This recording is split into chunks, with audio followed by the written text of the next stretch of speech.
మనం నేర్చుకోవలసింది అందానికి చేయించుకున్న నగలు అక్కడికి మనకు వస్తాయన్నారు. పూర్వం పెళ్ళప్పుడు ఖచ్చితంగా నగలు పెట్టేవారు, ఇప్పటికీ పెడుతూనే ఉన్నారు. అదొక సంప్రదాయం. అమ్మాయికి నగలు పెట్టాలి, అమ్మాయికి నగలు పెట్టాలి, పుట్టింటి వాళ్లే పెట్టాలి. దాన్ని సరే కొన్ని షరతులు అడగడం, అమ్మాయికి ఇంత పెట్టాలని అడగడం, ఇవన్నీ తర్వాత వచ్చే ఈ దౌర్భాగ్యాలండి. కానీ ఇవేవి ఒత్తిళ్ల మీద జరగకూడదు. వాళ్ళ సంతోషంగా వాళ్ళు పెట్టాలి, ఎంత పెట్టగలిగితే అంత. కనీసం 2 కాసుల బంగారంతో మంగళసూత్రమైనా చేయించమని. ఎందుకంటే జీవితంలో ఎప్పుడు ఏ పరిస్థితులు వస్తాయో ఎవరికి తెలియదు. కోట్లు సంపాదించిన వాళ్ళు ఈవేళ రూపాయి నోటు కూడా లేక భిక్షాటం చేసుకునే స్థితికి వెళ్ళిపోయారు. కుటుంబాలు అటువంటి స్థితికి వెళ్ళవనే ఉంది. అప్పుడు అందానికి చేయించుకున్న నగలు అక్కడికి వస్తాయి. అందుకే డబ్బులు ఎక్కువ ఉన్న వాళ్ళు ఎప్పుడు ఒకే రకంగా డబ్బు దాచకూడదు. కొంత పొలం కొనుక్కోవాలి, ఓ ఇల్లు కట్టుకోవాలి, వీలైతే 2వ ఇల్లు, అంటే చిన్న ఇల్లు పెద్ద ఇల్లు కాదు, 2వ అపార్ట్మెంట్ ఉన్నా తప్పు లేదు. ఏదో ఒకటి మనం ఉంటా, ఓ దాని మీద అద్దె వస్తుంది, కొంచెం ఆదాయం. ఒకవేళ మనం చేసే ఉద్యోగంలో కొంచెం ఒడిదుడుకులు వచ్చినా ఆ అద్దె మీద ఓ 2-3 నెలలు గడిపేయచ్చు. అంచేది కొంత పొలం, కొంత ఇల్లు, అలాగే ఓ ఖాళీ స్థలం కూడా ఏదైనా కొనిపెట్టుకుంటే, స్థలాలు సాధారణంగా ధరలు పెరుగుతుంటే ఎవరు ఆక్రమించిన చోట కొనిపెట్టుకోవాలి. మరీ పల్లెటూళ్ళలో కొనిపెట్టుకుంటే ధర పెరగదు. అందుకని కాస్త చూసుకుని జాగ్రత్తగా ఓ స్థలం. అలాగే ముఖ్యమైనది బంగారం. కొంత బంగారం మీద కూడా పెట్టుబడి పెట్టాలి. ఎందుకంటే ఎప్పుడూ ధర పెరిగేది బంగారం, ప్రపంచమంతా చెల్లుబడి అయ్యేది బంగారం. దాని గురించి ఇక్కడ అందానికి చేయించుకున్న నగలు అక్కడికి వస్తాయండి.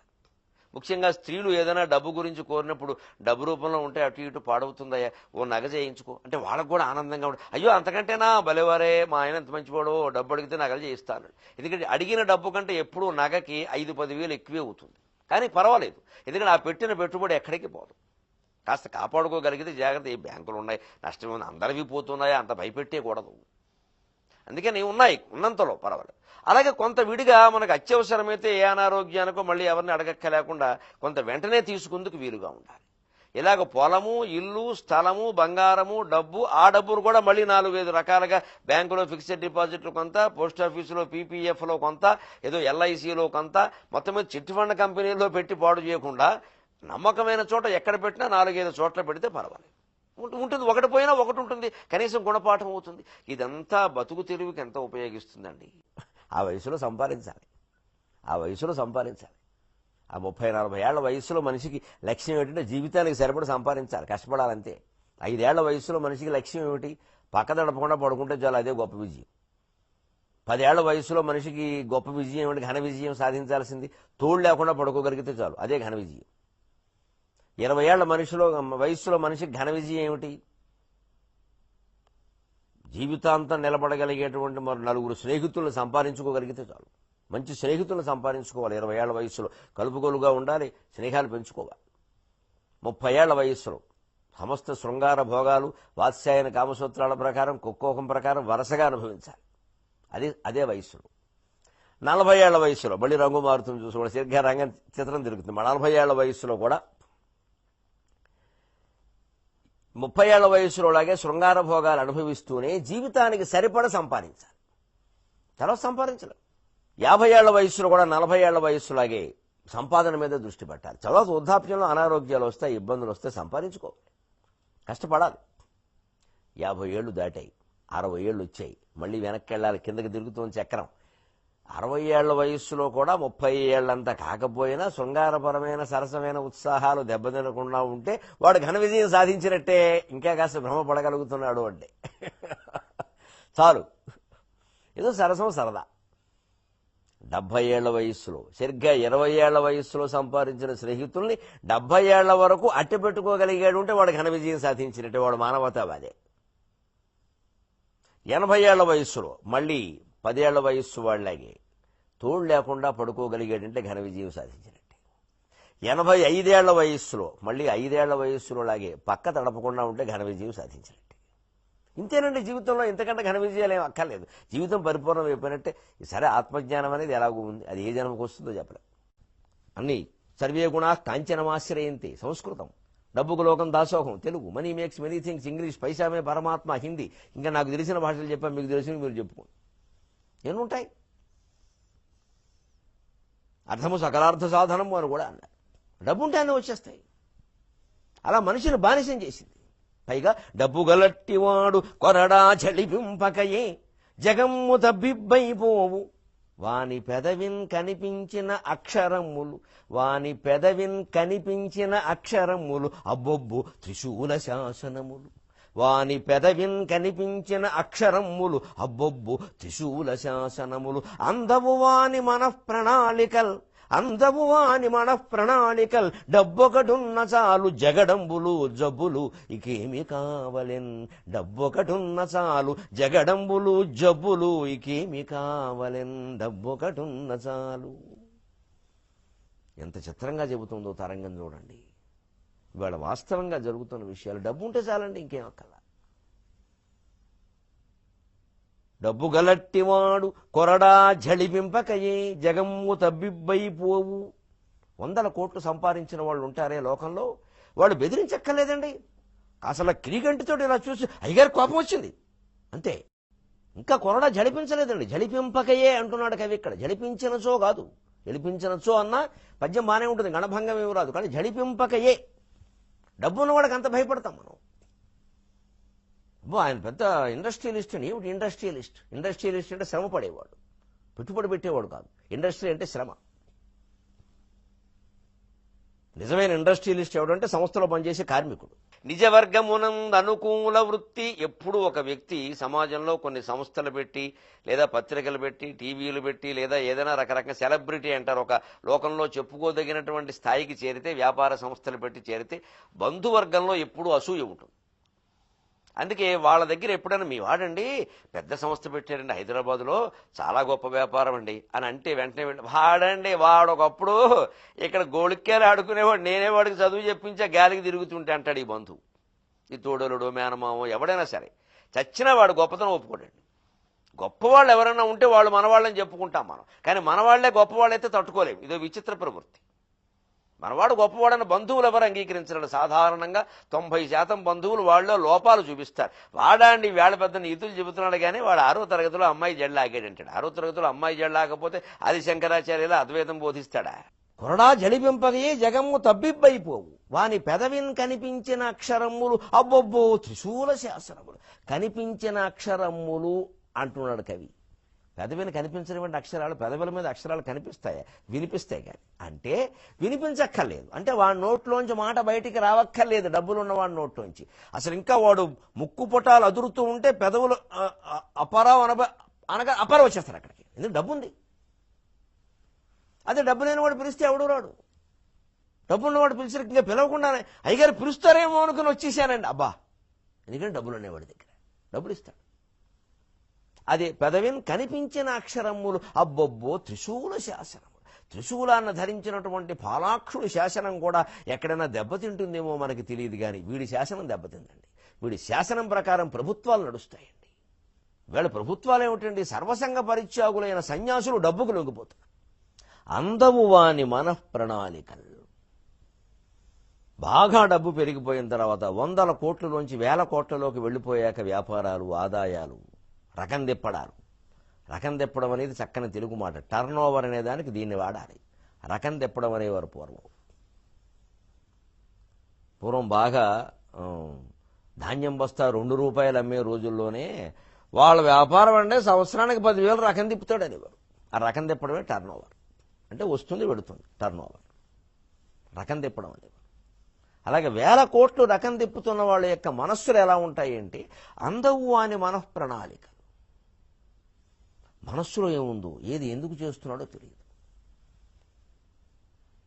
సాహిత్యాన్ని, సంగీతాన్ని పోషిస్తూ ఉంటారు, పెద్ద పెద్ద బిరుదులు ఇస్తారు, చేస్తారు. దీని వెనకాల ఉద్దేశాలు వేరు. ఇదంతా వెనకాల రాజకీయం కోసం. రేపొద్దున ఏదో రాజకీయాల్లోకి చేరాలి అంటే ముందు ప్రజల్లో మంచి పేరు తెచ్చుకోవాలి. ఆహా ఓహో ఆయన అనుకోవాలి. ఆ రకంగా ప్రయోజనాల కోసం. ఇదే మనఃప్రణాళిక అంటే. అందదు. అంచేది డబ్బు ఒకటి ఉన్న చాలు జగడంబులు జబ్బులకి ఏమి కావాలో. అనేక రకాలుగా మనుషుల మధ్యలో తగాదాలు, జగడాలు పెరగడానికి డబ్బు కారణం అవుతుంది. డబ్బు లేనప్పుడు అన్ని బంధాలు బాగానే ఉన్నాయి. డబ్బు వచ్చేసరికి తగాదాలు మొదలయ్యాయి. డబ్బుతోనే జబ్బులు మొదలవుతున్నాయి. ఎందుకంటే ఏం తింటాడో తెలియదు, ఎప్పుడు తింటాడో తెలియదు, ఎక్కడ తిరుగుతాడో తెలియదు. పీలుస్తున్న గాలిలో కాలుష్యం. డబ్బు ఆ గాలిని మార్చేయలేదు కదా. తింటున్న అన్నంలో, అందులో వాడుతున్న నూనెలో కాలుష్యం. ఏ నూనె వాడారో ఈయనకి తెలియదు కదా. అందుకే భగవంతుడు ఏం చేస్తారంటే ఈ అక్రమంగా సంపాదించిన వాళ్ళకి ఏదో పెద్ద జబ్బు పెట్టేస్తాడు ఒకటి. ఇంకా అంతే, దాంతో పోతుంది మొత్తం వీడు ఆస్తి అంతా. లేదు అంత ఆస్తి అలాగే ఉండొచ్చు, వీడిపోతాడు, ఉపయోగం ఏముంది, ఎవడు అనుభవిస్తే వాడికి ఏమిటి, వాడు అనుభవించలేదు. ఇది మనిషి గ్రహించగలిగితే ఇంత తాపత్రయం సంపాదన పట్లే ఉండదు. అసలు మన అవకాశాలు 10 మందికి లభిస్తాయి, మన పనులు 10 మంది చేసుకుంటారు, 10 మంది బాగుంటారు. మనం ఎక్కువగా సంపాదించాల్సిన పని లేదు, నేలమాలిగల్లో దాచాల్సిన పని లేదు. ఆ అవకాశమే వదిలేస్తే, సంపాదించే అవకాశాన్ని కొంత సంపాదించుకున్నాక కొంత తృప్తి పడ్డాక సరిపోతుంది అనుకుని వదిలేస్తే మిగిలిన వాళ్ళు బాగుంటారు, అదే రంగంలో ఉన్న మిగిలిన వాళ్ళు సంపాదించుకుంటారు. అన్నీ మనకే ఎందుకు దక్కాలి? ఇది లేకపోతే డబ్బొక వింత రోగము. అసలు డబ్బు రాగానే మనిషి ఎలా మారిపోతాడో సాగర ఘోష కవి విచిత్రంగా చెప్పిస్తున్నాడు తరంగం చేత. డబ్బొక వింత రోగము, హఠాత్తుగా మాటలు మాయమవును, మేనుబ్బును నవ్వు కృత్రిమము, ఊగుచునుండును కాలి మీద కాలు. డబ్బొక వింత రోగము, హఠాత్తుగా మాటలు మాయమవును, మేనుబ్బును నవ్వు కృత్రిమము, ఊగుచునుండును కాలి మీద కాలు. అబ్బదు విద్య అక్షరము, ఆప్తులు చుల్కనయౌదురు. అబ్బదు విద్య అక్షరము, ఆప్తులు చుల్కనయౌదురు. ఎప్పుడో డబ్బుల లెక్కలో కటకటం బడి ప్రాణము వీడునక్కట. ఎప్పుడో డబ్బుల లెక్కలో కటకటం బడి ప్రాణము వీడునక్కట. హఠాత్తుగా మాటలు మాయమవును. అంతవరకునండి బంధువులతో మిత్రులతో హాయిగా భుజం మీద చేసి మాట్లాడుతున్నవాడు ఒక్కసారిగా అని వెళ్ళిపోతూ ఉంటాయండి. మాట్లాడండి, ఎందుకంటే మాట్లాడితే అప్పు అడుగుతాడేమో అని. అదో సబ్బు మాట్లాడడం. సొంత తమ్ముడితో కూడా మాట్లాడడం. తమ్ముడు బాగున్నా కలుద్దాంరా, కొంచెం పని ఉంది, ఎందుకంటే వెళ్ళిపోతాడు, తమ్ముడు డబ్బు అడుగుతాడేమో. మేనుబ్బును, అసలు మనిషి ముందు లావు అవుతాడండి. మాకు చిన్నతనంలో నేను ఒక మాట చెబుతాను, అర్థం చెప్పను. బృహత్పృష్టం అనేవారు, ఇంకంతకనే చెప్పక్కర్లే. వాడికేముంటాయి బృహత్పృష్టం అనేవారు.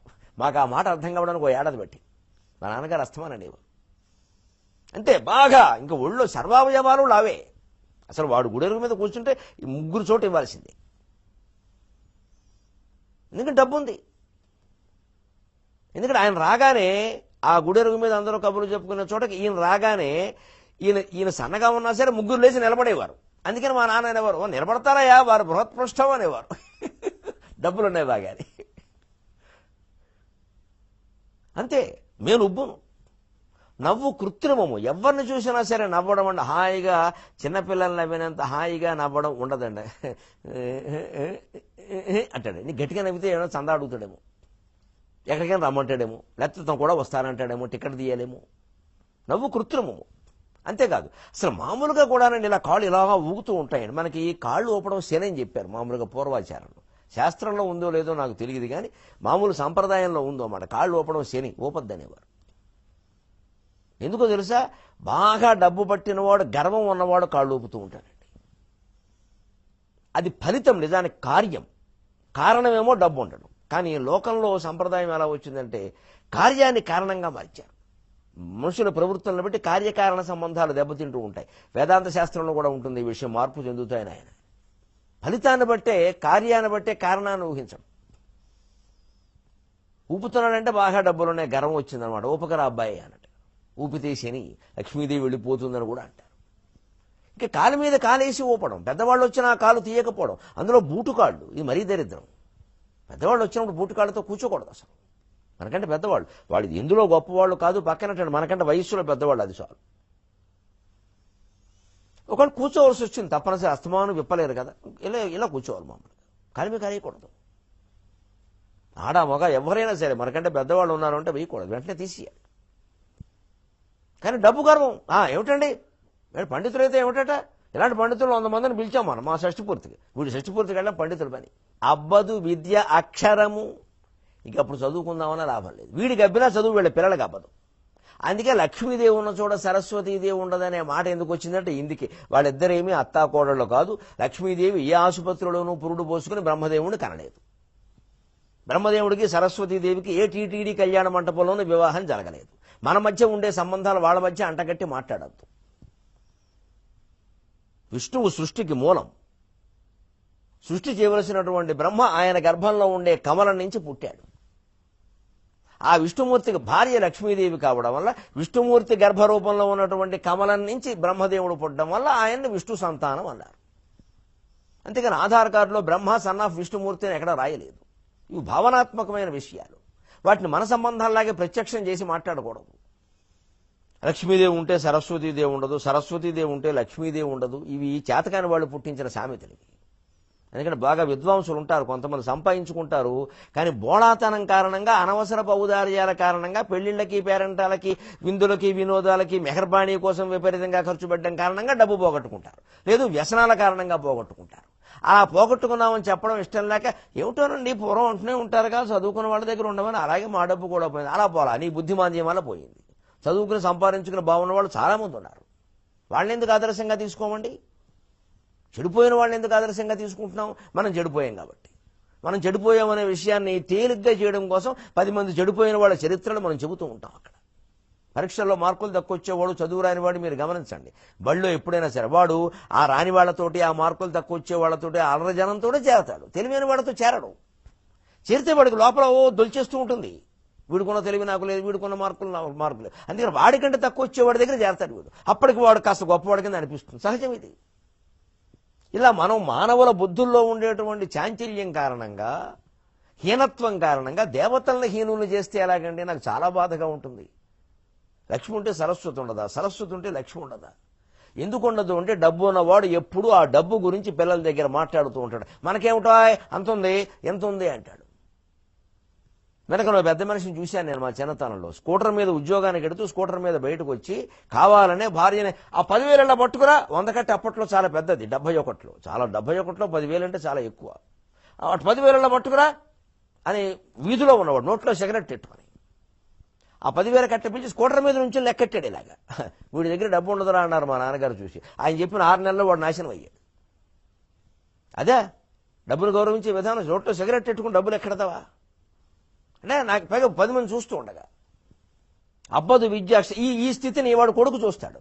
అబ్బదు విద్య అక్షరం వాడికి, వీడికి కాదు. వీడికి ఎలాగో అబ్బలేదు, వాడికి అబ్బదు. వాడేమనుకుంటాడు, నాన్నగారికి ఇంత డబ్బు ఉంది, నేను ఎందుకు చదవడం అని అశ్రద్ధ చేసేస్తాడు. ఎందుకంటే వాడు బడికెడుతుంటేనే వాడికి 100 ఇచ్చేస్తారు, కాలేజీకి వెడితే 1,000 ఇచ్చేస్తారు, క్రెడిట్ కార్డే ఇచ్చేస్తారు. 16 ఏళ్లు నిండాలైన కుర్రాడికి 2 లక్షలు క్రెడిట్ కార్డు బ్యాలెన్స్ పెట్టి ఇవ్వడం, వాడు శుభ్రంగా తాగి తందనాలాడడం, కారు తీసుకెళ్లి గుద్దేయడం, అమాయకులను చంపేయడం మనం చూశాం. ఎందుకని వచ్చింది ఇది? తల్లిదండ్రులు ఇచ్చినటువంటి విపరీత స్వేచ్ఛ. ఇంకా వాడికి చదివేందుకు వస్తుంది అంత డబ్బు ఉన్నాక, అంత డబ్బు చేతికి ఇచ్చాక? అందుకే అబ్బదు విద్యాక్షరం. ఆప్తులు చులకన యువతులు, మేనమావ కొడుకులు, మేనత్త కొడుకులు, బావమరుదులు, తోడళ్ళు అందరూ పనికిరాని వాళ్ళ కింద కనపడతారు.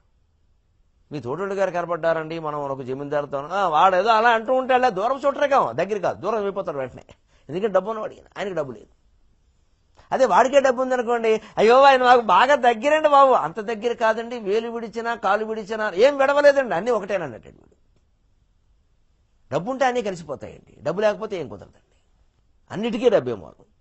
డబ్బొక వింత రోగము, హఠాత్తుగా మాటలు మాయమౌను, మేనుబ్బును నవ్వు కృత్రిమము, ఉబ్బుచునుండును ఊగుచునుండును కాలి మీద కాలు, అబ్బదు విద్య అక్షరము, ఆప్తులు చుల్కనయౌదురు, ఎప్పుడో డబ్బుల లెక్కలో కటకటంబడి ప్రాణము వీడునక్కట. ఇలాగే లెక్కెట్టుకుంటూ, ఆస్తులు ఎక్కడున్నాయో ఆలోచించుకుంటూ, అవన్నీ స్వాధీనం అయ్యాయో లేదో చూసుకుంటూ, ఎవరైనా ఆక్రమిస్తున్నారేమో అని బాధపడుతూ గుండెపోటు వచ్చి డబ్బు డబ్బు అని కొట్టుకోదని వీడు గుండె డబ్బు డబ్బు డబ్బు డబ్బు, అదే జబ్బు డబ్బు పోతాడు మొత్తం. దీనికి మూలం దురాశ. దాన్ని చెబుతున్నాడు ఇక్కడ కవి. 100 1000 గోరు, 10 100 లక్షలు గోరు, లక్షలున్నందుకు తృప్తి లేక అర్బుద గర్వని గర్వ శంకువుల్ పొందగ గోరు, ఆపైని భూపతి పీఠము గోరు, స్వర్గమే అందిన తృప్తి నొందడు. దుర్మార్గుడు, అత్యాశాపరుడు, దురాశాపరుడు. 100 1000 గోరు, 10 100 లక్షలు గోరు, లక్షలున్నందుకు తృప్తి లేక పైన అర్బుద కర్వ నికర్వ శంకువుల్ పొందగ గోరు, ఆపైని భూపతి పీఠము గోరు, స్వర్గమే అందిన తృప్తి నొందడు. మహాపద సంపద రూపమెత్తెనో, మహాపద సంపద రూపమెత్తెనో. అసలు సంపద అంటారేమిటండి? అది ఆపదండి. అర్ధానాం ఆర్జనం దుఃఖం, ఆర్జితానాం చ రక్షణం, ఆయే దుఃఖం యయే దుఃఖం ధిగర్థం దుఃఖభాజనం. స్పష్టంగా చెప్పారు సుభాషితాలు. డబ్బు సంపాదించడమే పెద్ద శని. ఆర్జనం దుఃఖం, అది దుఃఖకారకం. ఆర్జితానాం చ రక్షణం, దాన్ని ఇతరులకు అందకుండా, ప్రభుత్వానికి అందకుండా కాపాడుకోవడం, దొంగ డబ్బు దాచడం మరింత శ్రమ. ఆయే దుఃఖం జయే దుఃఖం, వచ్చినా కష్టమే వెళ్ళినా కష్టమే, ఎందుకు వచ్చింది, ఎందుకు ఇంత యాత్ర పడుతున్నారో దాని గురించి. అన్ని విధాల దుఃఖమే, అదే కావాలంటారు. దేవతలను కూడా దానికోసమే ప్రార్థన చేస్తారు, జ్ఞానం ఇమ్మని అడగరు. డబ్బు అక్కర్లేదనేటువంటి జ్ఞానం, డబ్బు లేకుండానే బతకగలమైనటువంటి జ్ఞానం మనం పొందగలిగితే హాయిగా ఉండొచ్చునండి. దానికి డబ్బు లక్ష్మీదేవి స్వయంగా ప్రత్యక్షమైనా కూడా నాకు అక్కర్లేదమ్మా అన్నవాడి యొక్క అద్వితీయ చరిత్ర చెబుతానండి మీకు. పానుగంటి లక్ష్మీ నరసింహారావు గారు సాక్షి వ్యాసాల్లో ఒక గొప్ప వ్యాసం రాస్తాడు, 2వ సంపుటాలు. దాని పేరే లక్ష్మీ కటాక్షం. చాలా అద్భుతంగా ఉంటుంది. నేను ఈ మధ్య ఒక నెల క్రితం చదివాను. ఆ చదువుతుంటేనండి ఎవరన్నా వచ్చి మాట్లాడినా ఫోన్ చేసినా కూడా పానుగంటి లక్ష్మీ నరసింహారావు గారు సాక్షి వ్యాసాలు 2వ సంపుటంలో లక్ష్మీ కటాక్షం అని ఒక అద్భుతమైన వ్యాసం రాస్తాడు. అందులో ఒక పేద బ్రాహ్మణుడు ఉంటాడు. పేద బ్రాహ్మణుడు అనక్కలేదు, బ్రాహ్మణుడు అంటే చాలు, సరే అందాం. అతని పేరు పురుషోత్తం భట్టు. అతను నిజంగా తల్లి తండ్రి లేరండి పాపం, చిన్నతనంలోనే పోయారు. పుట్టగానే తల్లి పోయింది, 2-3 ఏళ్ళు రాకుండా తండ్రి పోయాడు, అనాథ అయిపోయాడు. కానీ ఆ జన్మాంతర సుకృతం, ఆ తల్లిదండ్రుల యొక్క అసలు ఆ జన్యువులు ఎటువంటివో కానీ అపారమైన ఆత్మవిశ్వాసం ఉండే మనిషికి 3 ఏళ్ల నుంచి ఈ ఊరికి అనాథలా పెరిగాడండి. ఊళ్ళో వాళ్ళందరూ వారాల అబ్బాయి అని భోజనాలు పెడితే పెరిగాడు. ముఖ్యంగా గుళ్ళో ప్రసాదం తిని పెరిగాడు. ఇలా ఈ కుర్రాడు పురుషోత్తం భట్టు సుమారుగా 20 ఏళ్ళు పైన పెరిగాడండి. ఇలాగే హాయిగా ఉన్నాడండి. అతను ఆయన ఆ పాత్ర చిత్రణ చేస్తారని ఆయన గొప్పగా విచిత్రంగా, అతడు ఎంత పండితుడో అంత శాంతమూర్తి. ఏదో ఆ ఊళ్ళో పండితుల దగ్గర 4 మొక్కల వేదాంతం నేర్చుకున్నాడు, అంతకంటే జీవితానికి ఉపయోగపడేది చెప్పండి. ఉపనిషత్తులు లాంటి వేదాంతం చెప్పారు, అది వంట పట్టింది. ఎంత పండితుడో అంత శాంతమూర్తి, అంత వినమ్రుడు అని ఇవన్నీ చెప్పి చక్కగా అలా ఉండేవాటండి. ఎప్పుడు కోపం అనేది తెలియదు, ఎప్పుడు సంతృప్తిగా ప్రసాదం పెడితే తినేవాడు, లేకపోతే నీళ్లు దాకా చెరువులో నీళ్లు దాకా పడుకునేవాడు. చెరువు గట్టుని జపం చేసుకునేవాడు, ఆ చెరువులోనే స్నానం చేసేవాడు. అక్కడే ఓ తువ్వాలు ఆరేసేవాడు, ఆరే వరకు అక్కడ ఇంకో తువ్వాలు కట్టుకుని జపం చేసుకునేవాడు. ఆరాక ఆ తువ్వాలు లోపల పెట్టుకునేవాడు సంచిలో. ఆ మధ్యాహ్నం పూట అన్నం తిన్నాక ఆ గుడెరుగు మీద ఆ సంచి తల కింద పెట్టుకుని పడుకునేవాడు. సుఖంగా నడిచిపోతుంది. సత్రం భోజనం మఠం నిద్ర అంటారు దీన్ని. సుఖంగా గడిచిపోతుంటే విచిత్రంగా అతనికి ఒక 25 ఏళ్ళు వచ్చింది, పెళ్లి అవ్వలేదు. ఎప్పుడు ఇస్తాడు పిల్లని, ప్రసాదం తిని బతికేవాడికి? ఊళ్ళో బ్రాహ్మణులు ఆక్షేపించడం కూడా మొదలెట్టారు. అవన్నీ ఏం పట్టించుకోవాలి, పోన్లే నా అంత సుఖంగా వాళ్ళు ఎవరూ లేరనుకున్నాడు. ఇంద్రియ నిగ్రహాన్ని పాటించాడు, అపూర్వంగా భగవద్ధ్యానంలో ఉన్నాడు. ఒక్కసారండి అతనికి రాత్రి పడుకుని ఉండగా లక్ష్మీదేవి కనిపించిందండి. స్వప్నం అనుకున్నాడు, లేదయ్యా ప్రత్యక్షంగానే కనిపించాంది. ఆశ్చర్యమమ్మా, ఏదైనా మంచిదే, ఏమిటమ్మా తల్లి కనపడ్డామని పాపం స్తోత్రం పాడాడు. లక్ష్మీ క్షీర సముద్ర రాజతనయా అని పాడాడు. వెంటనే లక్ష్మీదేవి అంది, అబ్బాయి నీ దశ రేపటి నుంచి మారబోతోంది, నేను కటాక్షించబోతున్నా, నీకు అపూర్వమైనటువంటి ఐశ్వర్యం పడుతుంది అంటే వెంటనేనండి పురుషోత్తం భట్టు ఆవిడ కాళ్ళ మీద, అమ్మా వద్దు తల్లి వద్దు తల్లి వద్దు తల్లి, నేను సుఖంగా ఉన్నాను, నన్ను ఇబ్బంది పెట్టుకు, డబ్బొక వింత రోగము హఠాత్తుగా మాటలు మాయమవును, మేనుబ్బును నవ్వు కృత్రిమము ఊగుచునుండును, కాలి మీద కాలు అబ్బదు విద్య అక్షరము, ఆప్తులు చుల్కనయముదురు, ఎప్పుడో డబ్బుల లెక్కలో కటకటన్బడి ప్రాణము వీడిపోవుదు, నన్ను ఇబ్బంది పెట్టకమ్మా, నీ కటాక్ష నాకు వద్దమ్మా, ఇంతవరకు నువ్వు కనిపించినందుకు నేను ఆనందంగా ఉన్నాను తల్లి, నన్నేం అనుకోవద్దు, నన్ను శపించద్దు దయచేసి, నాకు డబ్బొద్దు, నేను సుఖంగా ఉన్నా అంటే లక్ష్మీదేవి అందండి, ఇస్తానంటే వద్దంటావేమిటయ్యా, లోకంలో అందరూ దానికోసమే నా గుళ్ళోకి వస్తుంటే అంటే, నాకు వద్దమ్మా, దీనివల్ల వచ్చే నష్టాలు నాకు తెలుసు.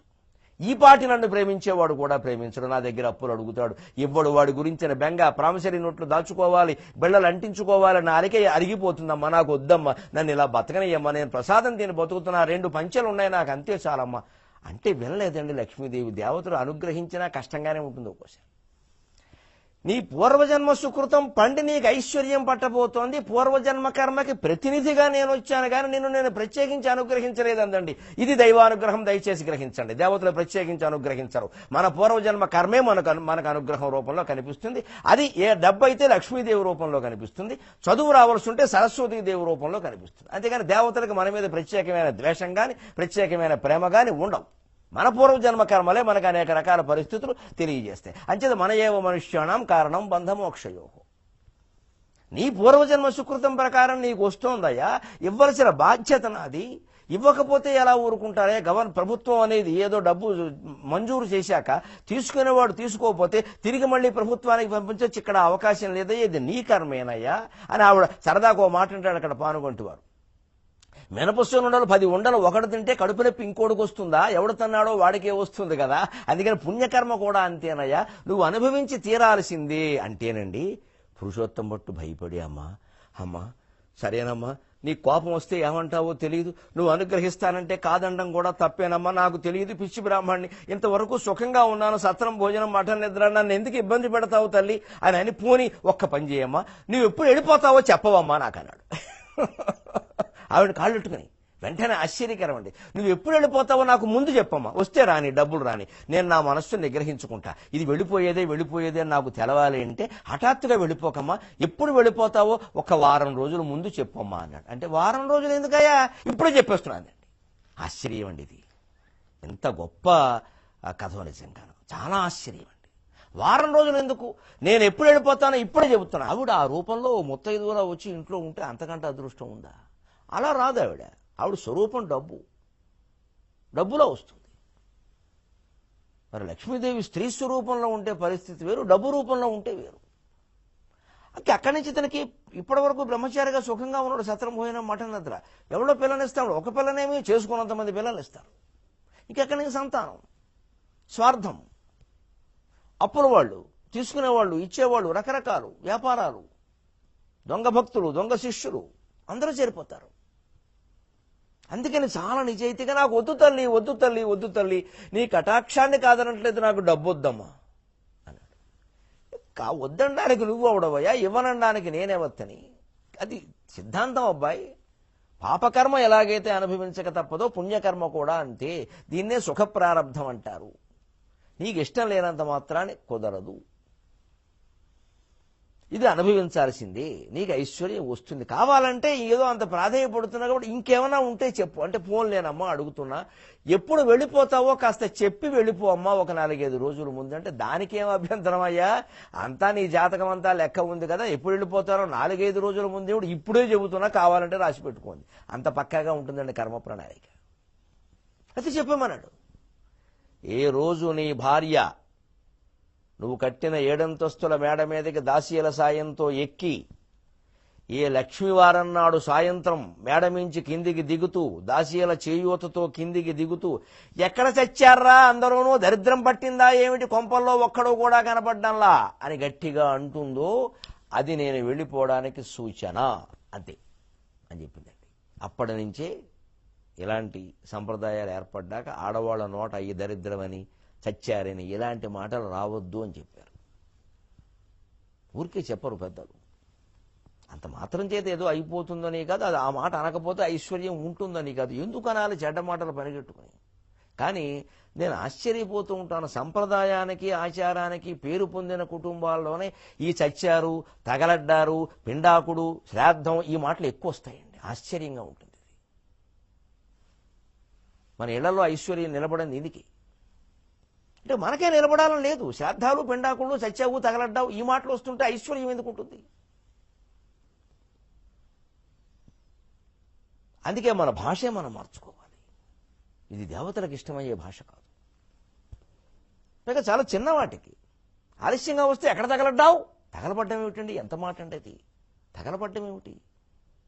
కొడుకమ్మ వచ్చినవాడు నీకోసం చచ్చిపోతున్నాం చూడలే, చచ్చిపోవాలా, కళ్ళు కాయలు కాచేయనొచ్చు, ఎంతోసేపటి నుంచి చూస్తున్నాం అనొచ్చు. అంతగా వాడికి కాస్త జ్ఞానోదయం కావాలంటే నిగమ శర్మ అక్కలాగా పాండురంగ మహత్యంలో తెలంగాణ రామకృష్ణుడు మాటలాగా చాలా తెలివిగా, ఒరే చందమామ కోసం చూసినట్టు చూస్తున్నావమ్మా నీ కోసం అనొచ్చు. కావ్యాలు చదివితే ఇలాంటి మాటలు వస్తాయి, లేకపోతే చచ్చాం, తగలడ్డాం, శ్రాద్ధం, పెండాకుడు ఇవే మిగులుతాయి.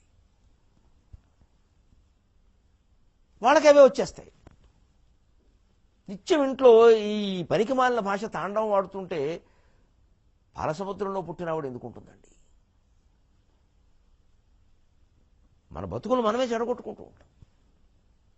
అందుకే నేను ఎప్పుడు నీ భార్య ఏ లక్ష్మీవారం నాడు సాయంత్రం సంధ్య వేళ ఏడంతస్తుల మేడ నుంచి దాసీల సాయంతో కిందికి దిగుతూ ఎక్కడ తెచ్చారా నౌకర్లందరూ ఉన్నారా పోయారా దరిద్రం ఏమైనా వచ్చి పడిందా అని అంటుందో ఆ క్షణంతోనే ఐశ్వర్యం పోయినట్టే లెక్క అన్నాడు. అమ్మా అనుగ్రహించావు తల్లి, అంతే చాలు. నేను ఉండమని నిన్ను అనడం లేదు, రమ్మని అనడం లేదు, నీ ఇష్టం వస్తున్నావు, ఎప్పుడు వెళ్ళిపోతావో చెప్పావు కాబట్టి నా జాగ్రత్తలో నేను ఉంటానులే అన్నాడు. చూడండి తెలివేంటి. ఇది ఐశ్వర్యం వచ్చినా సరే మనిషి ఇంద్రియ నిగ్రహాన్ని పాటించి తెలివిగా జాగరూకంగా ఉండడం అంటే ఇది. ఇప్పుడు కథ కొత్త మలుపు తిరుగుతుంది. ఆశ్చర్యం, మర్నాడే పరిణామం. ఈయన మామూలుగా ప్రసాదం తినడానికి గుళ్ళోకి వెళ్ళాడు. ఆ ప్రసాదం తింటుంటే ఎవరోనో ఏమిటి ఊరికే అస్తమానం ప్రసాదం తింటూ ఉంటారు, ఇక్కడ కూర్చుంటారు, 2 మొక్కలు ఏమైనా చెప్పొచ్చుగా అన్నారు. అంతవరకు ఎవరు అడగలేదండి. ఆ రోజు అడిగారు. ఆయన కూడా అనిపించింది, ఎన్నాళ్ళుగా గుళ్ళో ప్రసాదం తిన్నాను, ఏమీ చెప్పకుండా ఏమిటి, ఏదో వారి దగ్గర వీరి దగ్గర నేర్చుకున్న మొక్కలు 4 ఉన్నాయి కదా చెబుదాం అని ఏదో ప్రవచనంలా చెప్పాడు. అది అమృతప్రాయంలా అనిపించింది అందరికీ. యోగం అలా పట్టేస్తుంది ఒక్కొక్కడికి.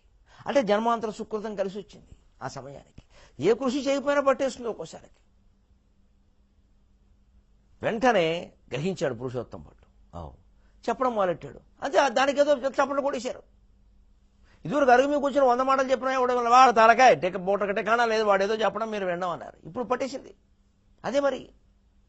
దానికి తోడు 2వ రోజుని ఓ పాట కూడా పాడాడు మధ్యలో. అమ్మో అపరఘంటశాల అన్నారు. అమ్మో ఇంకేం గంట, అంతకుముందు వంటశాల, ఇప్పుడు ఘంటశాల. యోగం అంటే అదే. ఇంకంతే మనవాడికి పేరు ప్రతిష్ట వచ్చేసింది. అక్కడి నుంచి నెమ్మదిగా ఆయనకి దైవజ్ఞుడు అన్నారు, జ్యోతిష్యాలు చెప్పమన్నారు, ముహూర్తాలు పెట్టమన్నారు. ఏవో పడుతున్నాడు, నోటుకు వచ్చింది. అంటే అందరికీ అవి అయిపోతున్నాయి. డబ్బు పెరిగిపోయింది. వెంటనే ఊళ్ళో సంపన్నులైన బ్రాహ్మణ కుటుంబం వాళ్ళు వచ్చారు. మా పిల్ల మీకోసమే పుట్టిందన్నారు. ఆవిడ ఎందుకు పుట్టిందో మనకి తెలియదు. ఇదివరకు ఇంతకాలం ఏమైందో అనేశారు. కట్నాలు చేసేసారు. కోట్లు ఉన్నాయి అక్కడ. అప్పుడే ఈయన వైభవాన్ని గురించి రాజుగారికి తెలిసింది. రాజుగారు ఆ గుళ్ళోకి వచ్చాడు. వెంటనే ఎవరో పరిచయం చేశారు. అంటే వెంటనే ఏమండి ఏదో చెప్పండి అన్నారు. పాట పాడినన్న పాట పాడాడు. ఆ సంగీతం కూడా కలిసిందేమో, బ్రహ్మాండంగా ఉంది ప్రవచనం. ఇంకా అని ఆయనే పాడుతున్నాడు హాయిగా. గానం జ్ఞానం రెండూను. గాన జ్ఞానం జ్ఞానగానం అంతా లక్ష్మీ కటాక్షం. ఆ రాజుగారికి చాలా ఆనందమైంది. మా ఆస్థానంలో మీరు ఆస్థాన విద్వాంసులుగా నియమింపబడుతున్నారు.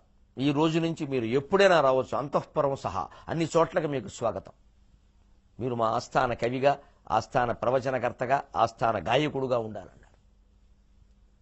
ఈయన చాలా వినయంగా, చాలా సంతోషమని మనస్సులో లక్ష్మీవారం సాయంత్రం పెళ్ళాం మేడమించి ఎక్కడ తెచ్చారా అనుకుంటూ ఉన్నాడు. మర్చిపోలేదండి, అదే పురుషోత్తం భట్టు. మర్చిపోలేదండి. ఆయన అలా అనగానే మనసులో ఈయన ఈ మాట అనుకున్నాడు. లక్ష్మీవారం సాయంత్రం 5:30 పెళ్ళాం దరిద్రపు మాటలు అని అనుకున్నాడండి.